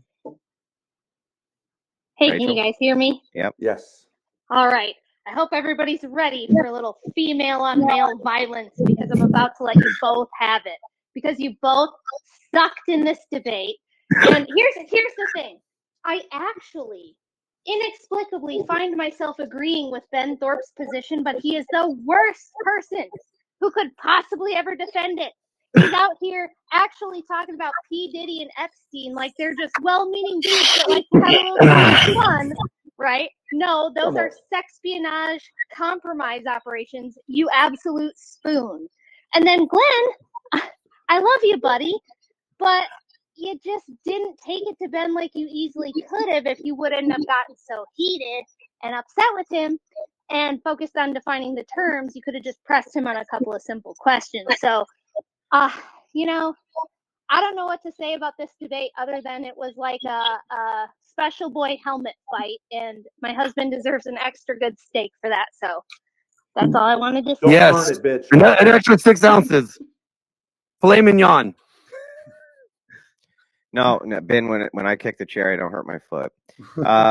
So, Lalo, go ahead when you're ready. Yeah, so it's just Lalo. No, I wanted to ask about with Glenn, because obviously what he was trying to do was strawman what Ben was saying, and I feel as if like, okay, you are generally more conservative. Anybody with a brain is, Glenn. So I wanted just to ask you what you really thought as to what sort of criticisms you have over what the domestic or the DV laws were as of the last 50 years. For instance, you have the Joe Biden instance in the 90s, you know, with the Violence Against Women Act. Okay, well, what are your criticisms of that? Because again, you criticize the Ben position, but a lot of people in chat, including Rachel, agree with that position. So how can you sell them a vision that is somewhat acquiescent to the neoliberal order, but then also criticizing it? So like, can you outline exactly what the problems are with the nomenclature right there? Yeah, the biggest problem is it doesn't, like, it protects only one group. And I want these laws to be enforced to protect all parties involved. So, because domestic violence is not just men, or DV, I'm sorry. DV is not just men hitting or abusing women. All right. It could be the other way around. But the fact that the way that policing is done, right, is they're when they go get a call, they get a DV call, they are automatically trained to assume that the perpetrator is going to be the male. That you couldn't have an Amber Heard situation, right? Like that's unheard of. That's not a problem, right? But really, we know that the Amber Heard problem was a real situation, that she was abusive, that she did do violence, but because of the way that law enforcement are trained to approach these scenarios, that's the problem. So by removing all of the feminist language, all the feminist like talking points and all that rhetoric that they use, and you just have it to protect spouses, and that means a spouse could be a man or a woman. It doesn't. That means that they're going in there and they're trying to figure out who is in danger, who is in need of protection, who is the aggressor here, who was the one that committed the violence, and that is good. If we had laws that protected that, So, Glenn, like you feel that like you need the would be police better. to protect you from women. That's how much of a bit No, you are. I didn't say that, Ben. But When you you know, said now they again, come in to protect women, you want them to protect you. no, That's I how much want of a them to bitch you enforce are. You the law. can't That handle means your own if mouth. no, that means if a woman assaults me, right? Yeah. Instead of me assaulting her back and doing more damage, I think that she should be Would taken you away to call the jail cops for a if a woman crime. slapped you? For a crime. Would you call the That's a cops if crime. a woman Assault is slapped you, a Glenn? crime. Glenn, would you call That's the cops if a assault is a woman crime. slapped you? Wait, gentlemen, whose time is this? It's Lalo's. It's the caller's time. Ask him, Lalo. Would he call the cops if a woman slapped him? Okay, no, but Glenn, so you were saying that again, it's so would. funny because you're going to take the liberal laws at face value and say, well, they're actually good because they might actually look into like the guy as a victim. But you obviously see that as of the last 30 years, that has not been the case. The laws have been more or less basically biased towards women, whether that be in the divorce context or the DV context. So what is the kind So of just the because cognitive dissonance here? the way that they're being utilized incorrectly or being abused doesn't mean the spirit of the law or what it was put in place for, it cannot be a good thing or should not be considered. Glenn, what is the origin of these laws? Feminism. You're saying I endorse second wave man hating feminism? No, I didn't say that. I said I endorse laws that protect weaker people from those that could do harm. Do you know what the Duluth model is? I No, do wait, know what hold the on, hold Duluth on. Okay, The before Duluth you model get holds a into a tangent. patriarchy. No, Whose hold on. turn Okay, is it? It's the no, hold caller's on. turn, Okay, bro. Andrew, thank you. All right, so Glenn, if you're for laws that protect weaker people, then do you think there should be laws for lighter weighted men or shorter men or people that are just smaller than the other men? Isn't that kind of asinine in your opinion? Like, what the hell are you talking about here? Well, we all know that the women are a weaker sex, and we all Okay, know but aren't that. there weaker men than other men too? Like, should you legislate laws for men fighting other men? Like in a bar fight, would you say a guy who's 6'3" that beats up on a guy that's like 5'8", that should like what be more illegal than otherwise? Like that doesn't make sense, does it? Well, see, there's a thing that men should know how to limit and maintain violence and understand how much force is necessary to use. Okay, and if you don't know how to have a good force use of force, which most people don't, right? And then you get abused, you get things getting abused. So two So you men call the police? fighting, sure, two men fighting, right? No problem, both men. But we already know that regardless if one is weaker or one is smaller, they're both men and they are close to the same capability. Okay, Women great are not question. don't have the Okay, same Not Lalo. capability. Lalo, last question. Okay, perfect. Okay, so then Glenn, in this case, so you would say that it'd be better for a 5'2", 120-pound man to fight a guy who's 6'8" and also 300 pounds. That would be okay to not legislate. But if a guy who's, let's Well, we say, already have laws. 5'8", We have laws against that. We have right. We have assault we laws. don't. We have For size battery wise, laws. no, We have no. battery laws for Not fighting for a in guy general. that's taller than that does not exist. No, we have them for fighting already, right? No, those are They regulations don't. They within like don't a sport differentiate like between UFC. sizes. They don't have fighting laws. You could go start a fight in the bar and Those are not you laws; those can't. are rules. Okay, Those are so if you rules. could find Like me a law for assault is bar not a fighting, then rule. maybe. Assault is not a rule. Battery is not a rule or a law.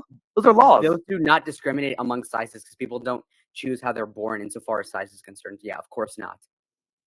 All right, we got to move on. Thank you for the call, Lalo. Thank you so Appreciate much, it. Andrew. All right, moving on to the next caller here, Adam Dole. I'm just doing these in the order that they came in. If you have your camera on, right? You'll take priority. Go ahead, Adam. Am I coming in clear? Yeah, you're coming in clear enough. All right. Then you accused Glenn of engaging in a contradiction. I got a few questions. So do you agree that women are generally weaker physically than men? Physically, yes. Do you agree that women are generally stronger legally than men? Yeah. Today, yes.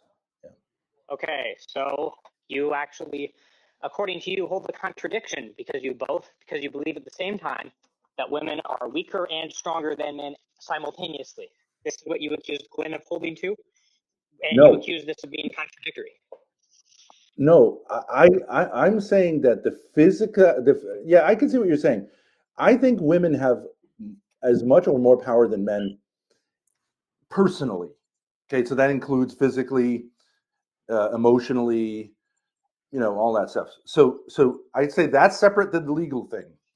And Glenn concedes Okay, that. so hold on. So, Ben, do you agree that when somebody uses the term strong or strength, we are generally referring to physical strength? Most Strong, cases. no, but strength, maybe, Strong? yeah. Okay, well, so if strength maybe, yeah, then, well, I'm just going to explicitly accuse you of doing a Mott and Bailey with Glenn, where you ask Glenn, are women stronger than men? He says no, because he thinks you're talking about personal strength. And then you accused him of being in a contradiction because he says other things differently about the legal system. But anyway, I also wanted to ask you, do you still hold the same views that you did when you debated Andrew on authority? Yes. Okay, so do you believe that, as you said in that debate, that we ought trust the legal system when they make laws, that we ought trust them to have our best interests at heart? I said that that's where you should start from, but you should be critical of them. Yeah. Okay, so as somebody who's in the audience who doesn't know anything about the U.S. legal system, should they start from the position that the current DV laws are good? I would say that I don't think they're good, but I do think the legal system as a whole, as it's grounded in British common law and the Roman legal tradition, is basically good. I do think it's actually You one did of the not better respond to my things in our question. You society. completely evaded the question. I'm going to ask you the question again. Do you believe that somebody in the audience who is unfamiliar with the current DV laws that are on the books, should they start from the position that the current DV laws are good? Yeah, I mean, like a little kid should start with the position that, right, they should trust the laws, but like as soon as they get old enough to see it, yeah, like these laws are unjust laws. Yes. Well, okay, so this is very strange because on one hand you think that authority should generally be trusted and that a lack of a trust in authority leads to negative outcomes in society. Yeah. At the same time, you believe that we ought to distrust legislatures, that we ought to distrust the current legislature in the United States and that they pass regularly unjust laws. You are, in fact, according to your own standard as laid out in the debate with Andrew that you had a year ago, fermenting social decay and actively harming society by engaging in this debate. The word is fomenting, not fermenting. Fermenting is what you do with like beer. Okay, potato. No, it's not. It's not pronunciation. It's a different word. What you're doing is you're engaging in binary thinking. I hold a centrist position in which I would say that yes, like I'm not saying because of DV laws we should have a revolution and throw out the entirety of the legal tradition of the United States of America. I think it's an aberration that can be because it's a recent aberration. Because it's a recent aberration, like Roe v. Wade was an aberration. It was thrown out. It was thrown out of the system. I do think I would agree with Glenn in the sense like reform is better than revolution. And these laws should be just thrown out as the garbage they are. All right, Adam, I got to leave it there. Thank you for the call. I appreciate it. I did see Casimir has his camera on, so up he comes. Are you ready, Kaz? Thumbs up if you're ready. Thumbs up. Okay, there we go. Or I'm actually not ready, but that's fine. Let's improvise. I've got some feedback coming from you. I'll put you in the background while you solve that, Kaz. Ruff, how you doing? What's up? I What's have a question for Glenn. I guess, like, Glenn, do you understand that, like, throughout human history, if a woman betrayed a man on a deep level, be it cheating or whatever, because women can hurt men. I think outside of violence. I think you're missing that. Women can definitely hurt men. We all know this. Do you understand that she's risking her life? Because throughout human history, men are naturally violent. And I guess that's my question. Do you understand that?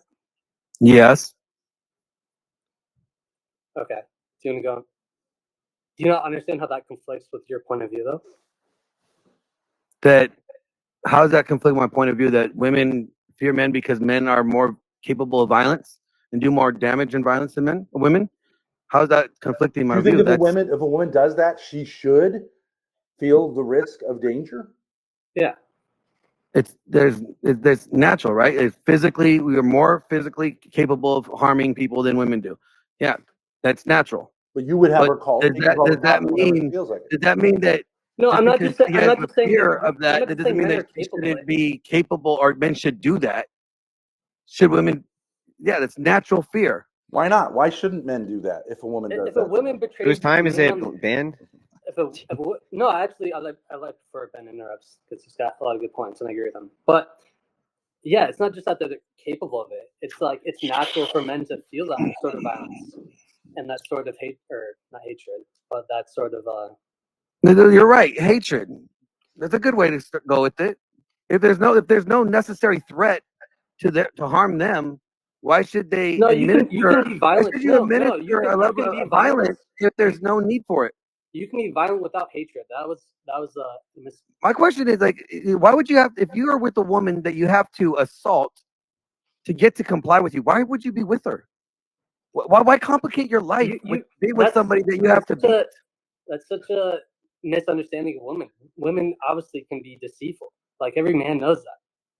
I've never had to. You don't go into a raise my relationship hand knowing against a woman. You don't Sorry. go into a relationship knowing that you're going to be betrayed, right? Like that's an aspect of women is they can be deceitful.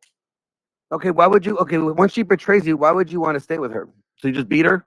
I'm saying that if you're in a marriage, let's say, and she betrays you deceits you, betrays you on a very, very deep level, then you get rid of her. Some men, I'm not saying it's right, but it's natural throughout human history that. So just because our natural sinful state, we're sinners, right? So our sinner state wants to do the wrong thing because it's natural, right? Wait, Glenn, let me ask you a question. If the woman wants to catch a beating and she says, "I did wrong," bro, it's I a want caller's to catch time. a beating. It's not so Ben that I can Thorpe's be time. restored. It's not Ben you tell Thorpe's her that- time. It's not. It's the caller's time. Caller, you got one question left. Go ahead. No, that's really it. Okay. All right. Thank you, caller. Have a good night. Now, listen, I'm not trying to be mean to you guys, trying to engage on this, but there's a bunch of people in the back who want to call in, and I want to get to all the callers, and they're directed towards the debater. So if we get too much of you guys arguing across that, we'll never get through them all. Casimir, go ahead when you're ready. Is this better? Yes. There's no feedback now. Excellent. So I have a question for Ben Thorpe. If we happen to want to go into a boxing match, would that be a violent event?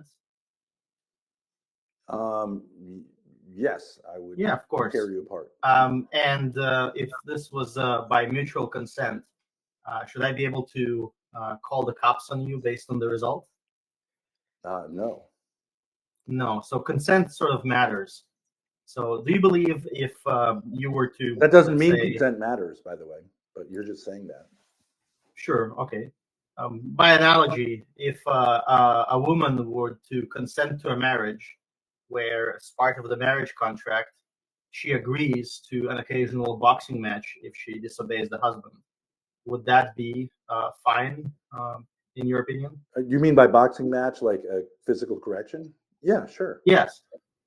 Yeah. So yeah, I think all women should. No police would. I think that should be implied in every marriage. Yes. Okay. The man has a right to correct his wife. Yes, it's so advanced consent sort of matters, and it can be both implicit as part of society and explicit as on a piece of paper. No. If you attack my children, I don't have to have you consent to me knocking you out. I'll just knock you out. Doesn't matter. Actually, if in the unlikely hypothetical that I would choose to initiate aggression on anyone else, right, that would be my consent to getting whatever retribution comes to me. Yeah, Is I that- mean, is you're that doing not? this autistic thing. I don't know what to tell you. No, It's no, not let's not make reality. it autistic. Let's say I walk into a bar that's known to be a biker bar. Yeah. And I pick the meanest son of a bee out in there, right? Yeah. The meanest guy, looks tougher than you, and I tell him what I think about his mother and how much I enjoyed her last night. And I also tell him how much of a subhuman, sexually deviant, not even a man he is. Am I not consenting for something by doing that? I can see how you'd say like you're asking for it. Is that what you mean? You're asking for it. Well, asking for it means consenting, just like I would ask for a boxing match. Well, it's different, but yes, you're asking. But within a cultural context, if we were both part of the same culture, say we're Irish, then that would be like consent. Nobody in the community would go to a judge and say, Sure. that guy assaulted me. No. You came in and you asked for it. And the judge would say, you really did ask for it. It's a good judge, right? Okay, You're a libertarian. I understand that. And so therefore you have like an autistic view of life. We generally don't consent to most of the facts of life. Our family, where we grow up, our size, right? So you make a big deal of consent. I don't. I think in sexual relationships, like consent plays a much more minor role than we generally take it. But I think you actually referred to it. You basically base most of your argument. The reason why I brought consent in is because it's implied in most of your argument. And I was frustrated this entire debate where you would say, well, a woman deserves to be corrected, and yet she basically consents to it. And you were talking about consent, how women's fantasies are to be corrected, and to have a masculine man, which is basically they're consenting to it. Yeah, I guess you could say that. Didn't raise it at all. Yeah. Their pussies consent? Is that what you're saying? Like you want to say like women are attracted to masculine men. Their pussies basically consent. Yeah. And that's not going to work legally. And a guy like Glenn will call the cops when that happens. Shouldn't it work legally? Isn't that the whole point? Is that they consent to it, and then they retractively retract consent by calling the cops. Yeah. And then the cops engage in the first initial non-consensual relationship where the husband gets beat up and imprisoned and so on and so forth. Where the consent is the main issue there as well. Yeah, I mean, right. The basic problem with all these situations is what are you doing with this man if you don't like him? That's the problem. And this is one of the things that feminists absolutely go crazy with. Last question, Kaz. I want to ask because it is consensual. Romantic relationships are in the West consensual. Generally, I want to continue Glenn's interrogation by Lola. Glenn, do you believe that there should be a particular law against you besides like assault laws that exist? A law against me? Yeah, that if you stare at a guy too long, cops should show up and beat you up. No, but there are laws. Why not against guys like myself who have training that could, that most people don't have. So we would get punished a little bit more severely. Yeah, but shouldn't you lose the presumption of innocence? Shouldn't I be able to just accuse you of looking at me aggressively and it got me scared, so I want to call the cops to beat you up? Why would that be a problem? No, because there was no threat. No, one moment. You have a shirt with the sleeves removed. I see your tattoos. I know you're likely a bigger guy than me, and your entire persona is based on displaying this calm potential for violence. So yes, I do believe that I should just read into it and say you should have a particular law. I know there's assault laws in the books. If, let's say I assault you, then you should be able to call the cops. But why shouldn't you have the presumption of innocence? Aren't you a more dangerous individual than I am? We don't know. You might have a gun. I don't know. You might have two guns. Who cares? I'm just saying, like your question, like okay, the law has to do with domestic within the home, right? So assault laws, battery laws, this is within the home. If I'm known as the quickest draw in the West, and I have a gun and you don't, should I lose presumption of innocence because I'm a better gunslinger than you? No. Why not? Isn't that your whole argument? No. If there were laws on the books against gunslingers that we time their draw, and if it's below a certain threshold, they represent such a danger to society. They can kill anyone instantly before the other person even reacts. Shouldn't we have wouldn't you be in favor of laws already on the books to protect us against such people and them See, losing the again, presumption of innocence? again, like if you heard me the way I was saying that we should reform the domestic violence laws. Domestic means within the home. So I'm talking about issues within the home, right? That Why are people they should not special? be. Guys, I'm sorry. I'm really sorry. Kaz, I always give you more Fine. time. I It always was give you fun. more time. You've been a friend of the channel for years, and I appreciate the call-in very much. Guys, I do have to get to a few super chats here before I get on to the next round of callers. By the way, if you guys turn your cameras on, you will always get priority. That's why some of you called in early and you haven't come up yet. It's because people like seeing people's faces, right? They want to know who they're talking to. So Andrew is sitting back and picking out crystal colors for both of them. Yes, they're both going into the crystals for sure. $100, a lot of men get trapped in the DV laws. Thanks for hosting the debate conversation. Also recently found out you're a vet. Thank you for your service. Okay. Jess says both of these guys have already lost. This debate has become a shit show.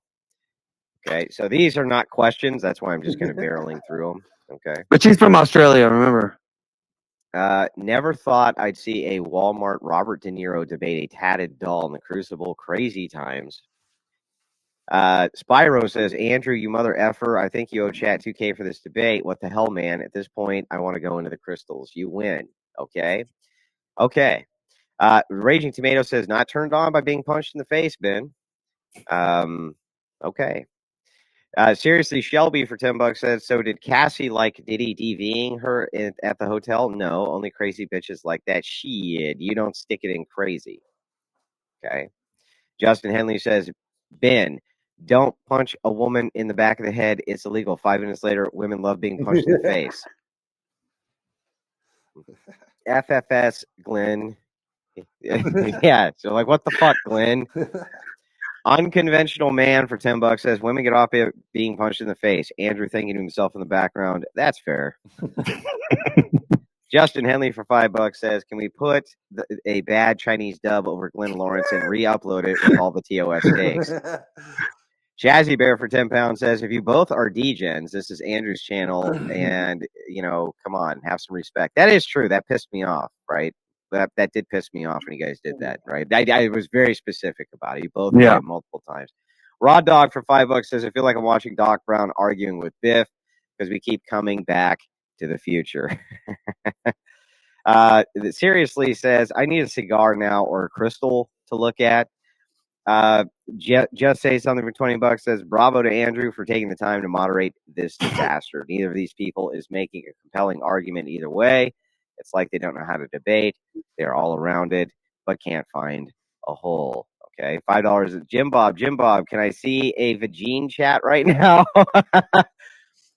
Having a hard time figuring out who's getting DV'd here. Yes, these are the questions that keep people up at night. Spyro says, sometimes beaches go too far, man. Sometimes beaches go too far. Crystals for all of them. For all his faults, Ben has one thing going for him. He's never had a BJ from Monica Lewinsky, not even once. Perhaps not from any woman, not even once. But Justin Henley says, how did Andrew win a debate? He only moderated. When you look this good and your pipe is this awesome, you can win debates without even ever debating. Jantic says, this unhinged monkey and lesbian need to kiss and make up already. This is wild. Jess Gerald says, yep, Ben is that guy that all women want. I think he's making fun of you a little bit there, Ben, to be perfectly honest with you. No, I think it's Sarah Tomato said, I would never read a book about Ben. No, you can watch the video, Sarah.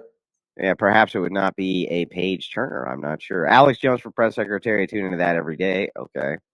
How did Rachel win the debate in less than 12 seconds? Buy Andrew some ammo for this $5. Appreciate that. Get them, Mrs. Wilson, said Saul Jones. Jess White said, yes, Rachel, thank you so much. They needed to hear that. Speaker of the dead said, I hate to admit this, but Ben came prepared and then gave the worst close ever. We have violence laws, and people don't always need the 50 in our house. Seriously, Shelby for $5 says, most men don't know how to properly use force. The ones who do not brag about it. When they use it, the other person knows they fucked up. That's true. Kelly says, thanks for helping get Trump elected, Andrew and Rachel. We did what little we could do. Seriously, Shelby for $10 says the best position is not to harm a woman or a man. With all instructors tell you is to avoid the fight because you do more damage to yourself or them in a fight than trying to control the situation. That's a very valid point, by the way. I've never ever been in any sort of physical training, whether it's with firearms or otherwise, where always the instructors advise first and foremost the best way to win a conflict is to avoid the conflict. I don't think either of you dispute that, though. Not at all. No. Okay. $100 from Realistic Heart says, it just seems to me that the way these two men conducted themselves in discussion about DV clearly indicates their own emotional dysregulation and disregard of debating skills would make one at least question their fitness for the topic. Do you guys want to respond to that real quick? This is my first debate, so I'm learning. Okay. Ben? Emotional dysregulation. This is like stoicism. Men are emotional. It's great. It's fun. It makes life worth living, and I have no shame about that. Okay, I'm going to go back to the callers. We still have more super chats, but as I told you, we take a break between callers to get to some of them. Yeah. And we're going to get back to callers here, guys. CHD, been waiting patiently. Go ahead when you're ready. Yeah, Orban and I have been waiting patiently, and we're both very disappointed in you, Glenn. Like, seriously, I had to put, like, TOS alerts in your chat so you know not to do it in someone else's chat. And I declined a Crucible wrench so I could be able to help you out, man. It's a real bummer. Anyway. Well, you're a great mod, CHD. The Crucible has its own policy of only having its own in-house mods. We don't utilize mods from other channels because it can create conflicts of interest very quickly. And I don't, because we raid so many smaller channels, I don't want to give the idea that we are somehow partial or something like this. It's just not a wise idea. Yeah, that makes sense. A mystery guy to explain that to me. So anyways, back to it. So I think let's see, Glenn. I just need a little bit of clarification here. Is that so you agree that like the Duluth model that was kind of like made in place, you being like an ex-cop, understands that it's like very unfair towards men, right? Yeah, it should be removed from any form of criminal justice. All right, got it. Throw it in the trash, burn it, never ever use it again. Mm-hmm. And what would you kind of like use to kind of like replace that law instead? Should just be to where any domestic abuse happens, then it's like well, I mean, it should be an investigation, like a normal investigation. Well, hang on. Well, fuck, give him one. Give him a wrench. Give him one. He's been around forever. Give him a fucking wrench. Anyway, go ahead. Yeah, like I just think that they should do just a proper investigation, not going in there with the assumption that this party is the aggressor. They should do due diligence and see who is the victim of this crime, how it started, common policing, like they used to do. All right, got it. And just a question for Ben. It's just if you're kind of like in favor of those, where would you say is like kind of the cutoff of allowing that stuff? Obviously, it shouldn't be glorified. Like DV's no laughing matter, but should it not be like glorified on like streams or as well as like trying to let's see, be proud of having to like let's see, let's put a member of your family in place. I think it should be like, yeah, I don't think like excessively glorified, but like there are a lot of jokes that I think are perfectly fine, and I think it's part of life. So I actually think it should be de-hystericalized. Yeah, like the old joke about like, what do you tell a woman with two black eyes? Two black eyes. Don't make the joke, Blaine. Don't make the joke, bro. Just don't. She didn't listen the first time. Nothing. Right? Wow. That's a funny joke. I don't think it's a big deal. It's not.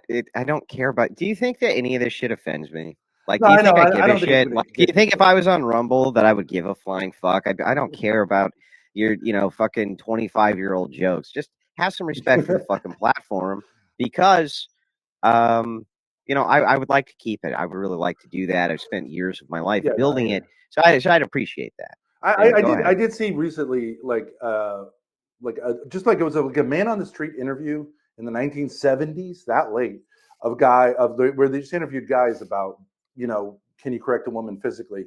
And who these three guys, just normal guys, they were like, sure, yeah, you got to put up with their nagging. So once in a while, you got to, discipline them. It's not that long ago that it wasn't like that big of a deal. If you ever watch The Honeymooners, he's constantly going like, one more thing and I'm going to send you to the moon, right? It was just like, I just think it wasn't a big deal. I don't know what Glenn thinks happened in the 1970s to women where we needed this regime to be implemented. I think women were doing great. Men were doing great. Add me on. All right. Well, Siege, I'll let you go. What the hell happened? I didn't remove him. He popped off the stream. Poindexter, go ahead when you're ready. Yeah, this one's for Ben. You said that women have sexual power, but Yeah. wouldn't that just be poor self-control on behalf of the man? No, I mean, Why wouldn't it be? you find women attractive? Do they have power over you? Yeah, I do, but I can also control myself in public. Okay, but they have some power, right? No, they really don't, because I can control myself. Well, but Where's I'm the saying, are power you if I can tempted by a control it? beautiful woman? No, I'm not tempted. That would be lust. Okay, then you're gay. I don't know what to tell you. Why am I gay? I have a wife. Well, okay, is your wife beautiful? My wife is gorgeous. Okay, so do you find does she have like sexual power or no? She does not have sexual power over me now. She can't persuade you of something by using sexuality? No. Okay, well, I think you're gay. But I was I have saying a she wife. has some power. Well, okay, here, let me expand on it a little bit more. Would it be a lack of self-control that you get angry and hit a woman?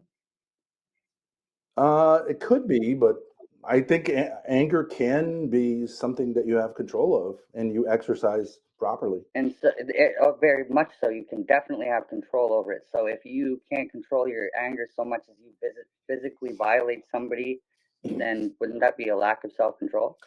So in this analogy, if you punch someone at a bar or punch someone who's attacking your kids, you've lost control by your definition.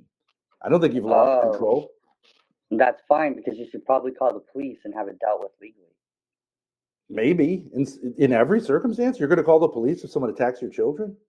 Yes, you're going to call the police first, and you're going Well, to then do not only are everything you that gay, is but you're a bitch. You're going to do everything that is responsible. Now, if your children are in direct, like they might die, then yes, you step in and you prevent that death. Otherwise, no, you step in first. If your control children yourself involved, and you compose step in yourself. first. You're doing And this. besides, it's not what that's kind of obfuscating from the point. The point is, if your wife says something stupid to you, you have no self-control as to not backhand her. As you've displayed a lack of self-control multiple times with your debates, I think, yeah, you like the test of it, like with kids, like if you're too rough with your kids, like you can get out of control. And the good test of it is that, you ask yourself, did I do this out of love or did I do this out of like frustration? And a mature person learns the difference, but you don't have to worry about it too much. You can be a little bit excessively angry with a kid who's pissing you off. No big deal. Right, but you're just avoiding the point where you will just backhand your wife for saying something you don't like because you have no self-control. Or you're avoiding the fact that you'll walk up and approach a woman and say something completely egregious because you think she's beautiful. That's a very big lack of self-control. So I think there's a lot of you problem going on here. I think you're a bitch and you're gay. I don't know what to tell you. That's good for you. Like, that's another lack of self-control right Don't there. let your wife around me. I'll tell her like she's got person. power over You're a very uncomposed person. And this has you been sound like a gay pathetic to man. watch. I don't know what to tell you. See you, compose yourself and call yourself You're a man. hysterical. You're a hysterical pathetic. bitch. Like Glenn. Okay, but it has been pathetic to watch you call yourself a man, to be totally honest. Look at the way you hold yourself. All right. Dude, hang on. Guys, there's many other callers. Caller, thank you for the call in. I appreciate it very much. You have yourself a wonderful evening. You as well, bye. All right. Anybody else got their camera on in the back? We'll take those as priority. If not, then we'll start pulling up callers without the cameras on. The reason that I prefer, of course, that somebody has a camera on is because it makes the engagement not only more engaging, but people really enjoy looking the person in the eye that they're talking to, and it cuts out the personal connection. That's why I pull them on first. I'm sorry if that upsets some of you, but I don't give a shit, right? That's just the way it is. Dionysus, you're up. Go ahead when you're ready. Test. Can you guys hear me? We can hear you. Awesome. So Ben, in your opening, you it seemed like you try to appeal to tradition and you try to appeal to the age of the law to try to invalidate it. You said something along the lines of DV hasn't been set in stone for too long. Yeah. Can we at least admit that makes no goddamn sense? Plenty of laws were made after the Violence Against Women Act in 1994, such as seatbelt laws in the mid-90s, or even federal identity theft in 1998. Yeah, in and of itself, it doesn't invalidate something that there's a law about it. But usually innovations in law come because of like a technological innovation. So you're going to have laws about drones. Obviously, those are going to be recent. But like the situations between men and women have been basically the same throughout history. So I'm just saying, if something's an innovation, it can be like, I think a lot of, I'm just saying it can be undone, especially things that are done recently can be undone. Sure, and I'll grant that to you with That's all I'm the saying. seatbelt example I mentioned. But like, what about like identity theft? That's been a thing forever, really. If anything, it was way easier beforehand. That wasn't really an innovation there. Would you apply the same logic? Oh no, I think that's not true. Identity theft Really? using high tech stuff is like No, not about. Well, we're talking about in the 90s. We're not talking super high tech. We're not talking about like smartphones or anything like that. It's people back in the goddamn westerns were taking people's identities and killing someone and moving to the next town. Yeah, but it's different now. I don't know. It's much easier in a certain way now. Okay, sure. Glenn, so you mentioned Wouldn't it be harder? Yeah. I listen. If he's just gonna go on this, Well, it's easier to mass take people's identities and social security numbers. This isn't about mass. This is about single. Like, I can't just take one guy's identity and be like, "Well, your honor." It was only one guy. It wasn't the mass. It wasn't a mass of people. That doesn't make it better. That doesn't really change anything. Yeah, I mean, I don't really think we differ very much. I don't know. Okay, sure. Glenn, you mentioned that changing DV laws to stop police assuming men are the aggressor. I really don't understand how you'd be able to do this at all. This isn't really a law thing. This is more of our biases as individuals. So, like recognizing pattern. Like, we're humans who recognize patterns. I lock my car door when I roll through a neighborhood. Well, like according to like the Duluth model of feminism that they use, like they'll say like men commit violence 4,000 or 400% times more likely than women do, and that's not true, right? It's not reflected of even with the current FBI statistics say when it comes to DV, right? Like we know that women tend to initiate DV, and we know that they initiate it more often than men do, and repeatedly that behavior more often than men do. So by removing these laws that don't reflect what data that we have, and allow police to be trained to look for the threat rather than assuming that this is the threat always, it helps police to do their job properly and get the right person in custody. Sure, yeah. So that wasn't anything about a law. You just granted me a stat which was incorrect. So yes, nowadays women initiate more and men do it at least more violently. But what does changing the law have anything to do with what you just by changing by removing the Duluth model of feminism out of the framework of the law? Then it allows it to allows law enforcement to approach it not knowing who is the aggressor and have to find who the aggressor is, in my opinion. This wouldn't change anything. There's nothing that says you now have a biases against men being more violent because of some damn law. Us as a society, we always just see men as more violent. This wouldn't change anything. I think that's reinforced in the law.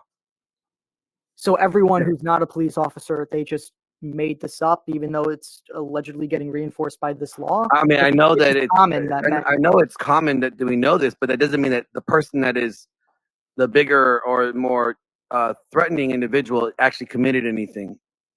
They should have to look into it and see if that individual actually did commit the crime instead of assuming that they committed the crime. Sure, but I still don't understand how changing any wording of a law or, anything is going to make this different. There's not going to be any outcomes that are going to change. A police officer is still going to arrive on scene and they're automatically going to be more hostile to the men because the bias is that men are more aggressive.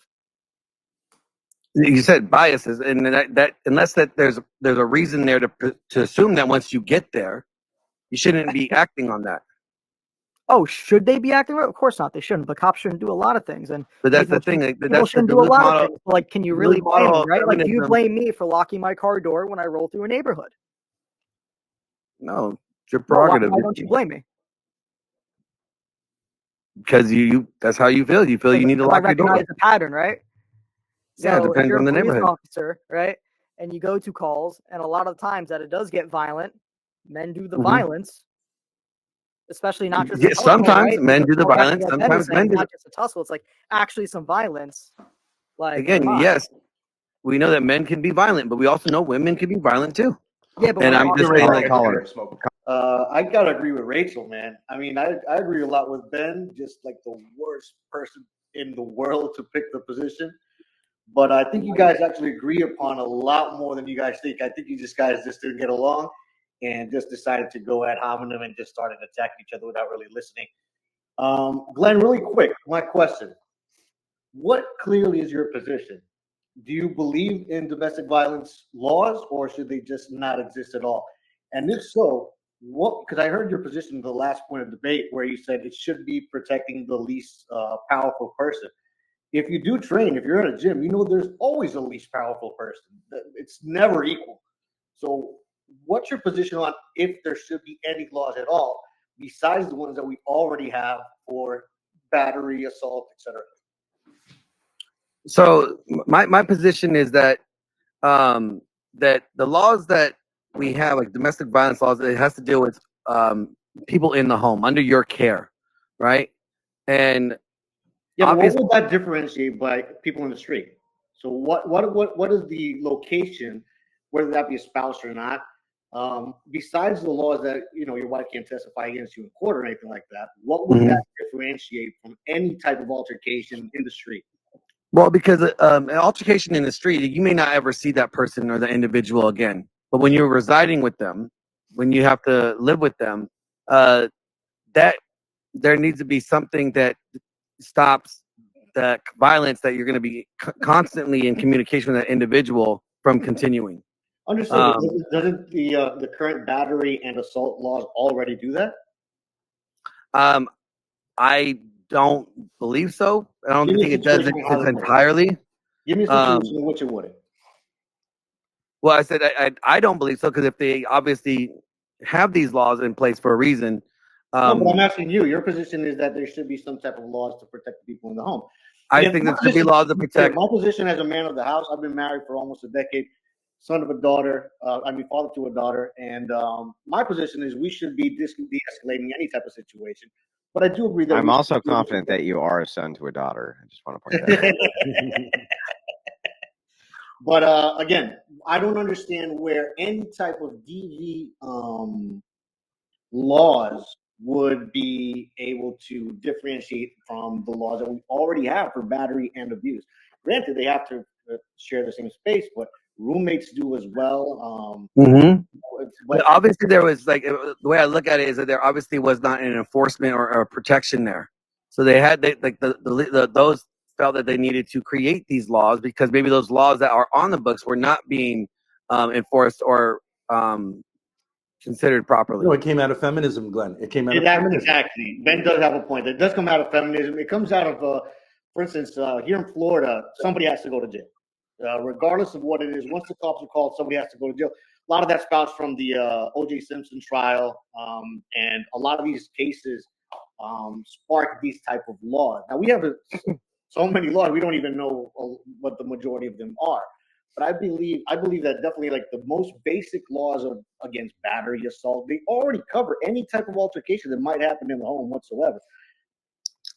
I don't see I'm any not aware. where it might have even granting you the fact that there are children involved and you want to maintain, because the only way that you can kind of justify any of those would to be actually protect the nuclear family. But I don't see how any of extra laws would be necessary when we already have domestic battery and assault laws in play. Right. Name me one position. Just name me one position where I personally believe that if that there was a significant or a reason for creating these laws to protect those within the home under the authority of someone else because somebody could abuse their power and there needed to be some Give form me of an check example. and balance. You're taking the people. I don't mean to cut you off, but you're taking people's word for that. Oh, there must have been a And you're taking a people's word movement to for have the a fact that there wasn't any to be a abuse law either. created. I'm But asking you, 'cause you're the one you're who makes taking the you're decision assuming that there to let wasn't you any claim violence involved. that the laws are necessary. So my And question I'm Glenn, the saying like literature is is, unanimous. It what's came the out of position in second which wave these laws feminism. are It didn't come necessary? out Not of any. somebody has Caller's to think about it. time. Caller's time. Oh, yeah, thanks, Andrew. Again, what's your name me a position where that law is necessary, not somebody in I'm saying that there's behind if it when with these laws. Your when position, one example in okay which my one position. example, not just a position, a clear example on where a domestic violence law would have to be necessary with battery and assault laws already in place. Okay, a man beating his woman, cops come, nothing. She fell down the stairs. Mhm. No investigation. Cops drive away. What do you Woman mean no continues to get investigation? violent. What do you mean no investigation? So okay, so your example is the spouse. Just to be clear on this, the woman fell from the stairs and the neighbors call the cops, or what's the example? Well, if you let me finish the How whole about thing. that? All right, a man assaults his wife. Mhm, Right, cops get mhm, called. mhm. He opens the door. No, everything's fine. She fell down the stairs. Okay, All right, cops drive away. Right, okay, no investigation. They don't okay, follow up any questions. They okay. don't. They don't think that right there would be a reason why the law should be in place. Why? So they Okay, can, now just to give you an example, you and me get in an altercation on the street. We had a couple of drinks, get a heated moment. We throw hands on each other, right? The cops Mhm. come. In the majority of examples, when the cops come, everybody says nothing happened, right? What does that make a difference? And we're complete strangers. Why? Because nobody wants to go to jail. Well, Clearly. again, because if again we're two strangers in the street, Yeah, we're not cohabitating together, yeah. so we have Yeah. the ability to be away from each other where there's not going to be any continual violence, right? But when you have two individuals in the home where there might be potential continual violence, Yeah, but you there's a problem. have free will. You can leave that home at any point. That's the point that Ben, I think, argued very poorly. You should be able to discuss it in your home with your spouse. What caused the altercation? Be able to grow as a family. Be able to grow. But if there's no form of accountability because there's no protection there, because he has every governing authority and nothing, he can't be prosecuted or held accountable for any violence that he does in his house. Of That's a course you problem. can. Of course you can, That because that there's that's already not what. battery and assault laws in play. But that's If not there, Ben's if opinion. Ben's your position example is was that that the cops came and then the spouse said, "No, I fell down the streets. He never hit me."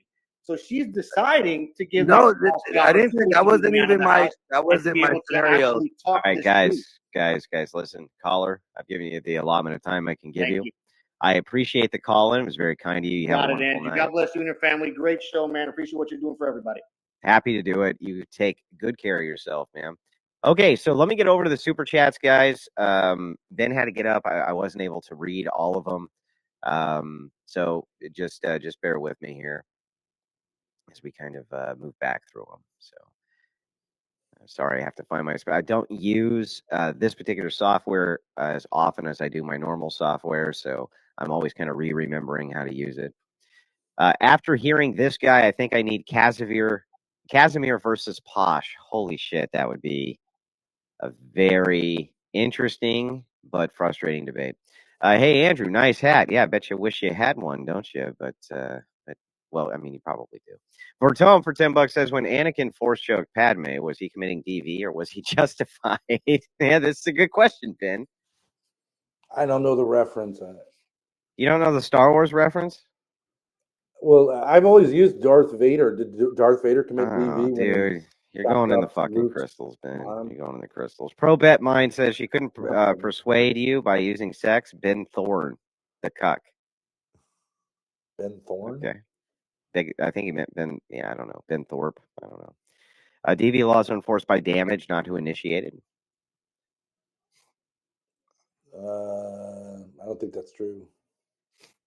Speaker for the Dead, $5 says, watch body cams about DV. They already have to discover the primary aggressor in most states. The issue is they have to make an arrest in many states, so somebody's always going to jail. Okay. Justin says, the Bible is Glenn's worst subject. Justin goes on to say, harsh way for us to tell Grace her dad left her, went to get cigarettes. He just never came back. The Ghost of Pinochet, $5, says, if you wake up to a BJ and you get offended, you're an absolute bundle of sticks. Siege D for $5 says, thanks for having us on, BPF. Happy to have you on, Siege D. Good friend of the channel. Very, very kind guy. We dropped off because Ben's DV jokes were making Orbit uncomfortable. Well, you know, the dog did look a little sensitive, I'm not going to lie. Justin says, trickle-down economics versus socialism, which one is better? Andrew said he was a socialist last stream. Never fucking happened. But, okay, whatever you say, Justin. So, in any case, guys, let me just make sure I'm not missing any here. Oh, I'm sorry. I got to hop over to the Dono chat site. Let me do that real fast. Let me pop over there. Can I just ask a question, Glenn? To You can't ask a question. It's not interim? question time right now. Right now, it's super I'm chat time. curious. Right? We gotta have the show moving, bro. We gotta have the show Okay, no moving. problem. Not trying to You're be the mean. boss. You're the boss. No problem. All right. So this comes in at. Let me just make sure that we're in the right spot here. $4 from Evan says, Ben Thorp, bring up Romulus laws to justify DV, and I bet he brings up Zoroastrianism to justify incest. Okay. $5 from JK Fuerte says, request to made by Jim Bob. Please add Thorpe to your new holiday canvas. $5 from no one to you. So if a stronger man wants to discipline men a little bit in front of his family, why shouldn't that be legal? Read it. Can you read it again? If a stronger man than you wants to discipline you a little bit in front of your family, how come that shouldn't be legal? Shouldn't be legal. Mm-hmm. So should it be legal for a man who's stronger than you, who doesn't like the way that you're acting around your family, discipline you? No, because he's not the father. Okay, so then in that case, would you call to other men to come in and put a stop to that? Oh yeah. Yeah. Okay. All right. Another question comes in. Well, there's a few more. But Padme was alive. Darth Vader felt it. Palpatine lied and said he killed her in his anger. Andrew, Chancellor Palpatine is evil. Palpatine is not evil. You're a fucking idiot. I've always said this, FB. You've always been wrong about this. Moron. Raw Dog for $5 says it's spanking DV. That's the next frontier of it. I don't think so. I don't think so. Gotcha. Okay. Well, there's actually more agreement here than you guys think. I'm telling you, if you didn't talk past each other, I think that you guys would have found a lot of common ground. Seriously, Shelby for $10 says, by the way, idiots, why do you think mean get in the position of hand behind head and on knees before cops come? Oh, wait, that's because a lot of women hit first and then call the police for DV. Well, that's good point. I mean, I've heard stories of this. So, in any case, guys, I'm going to let you go. Right around the 2.5 hour marker, so we're kind of right on time, which I'm always happy to do. Ben Thorpe, before you go, why don't you give a second, shout your channel out to everybody where they can find you. We're streaming at Thorp TV. Got a couple of old. If someone wants to check out me and Andrew debating way back, and me and Andrew Rob Knorr. That's on my channel, Ben Thorpe, aka Abel. And I would love to be unbanned from your channel now that I've made you a lot of money. Not going to happen, Ben. Well, Ben, there's two things. One, the streams where I don't do debates make me the most money. And the thing is that the only person who benefited from this was you. If I had done this entire stream just staring at the camera and talking, I'd have made 3 times the amount of money I made with you on the stream. Would you like to bet me on that? Sure, yes. You would? Yeah. Okay, so you've been going for 2 hours, right? If I give you an assessment for 2 hours, I go for 2 more hours, you think it won't make more money? Right. I think if you gave me a real debate, no offense, Glenn, but like a real debate opponent.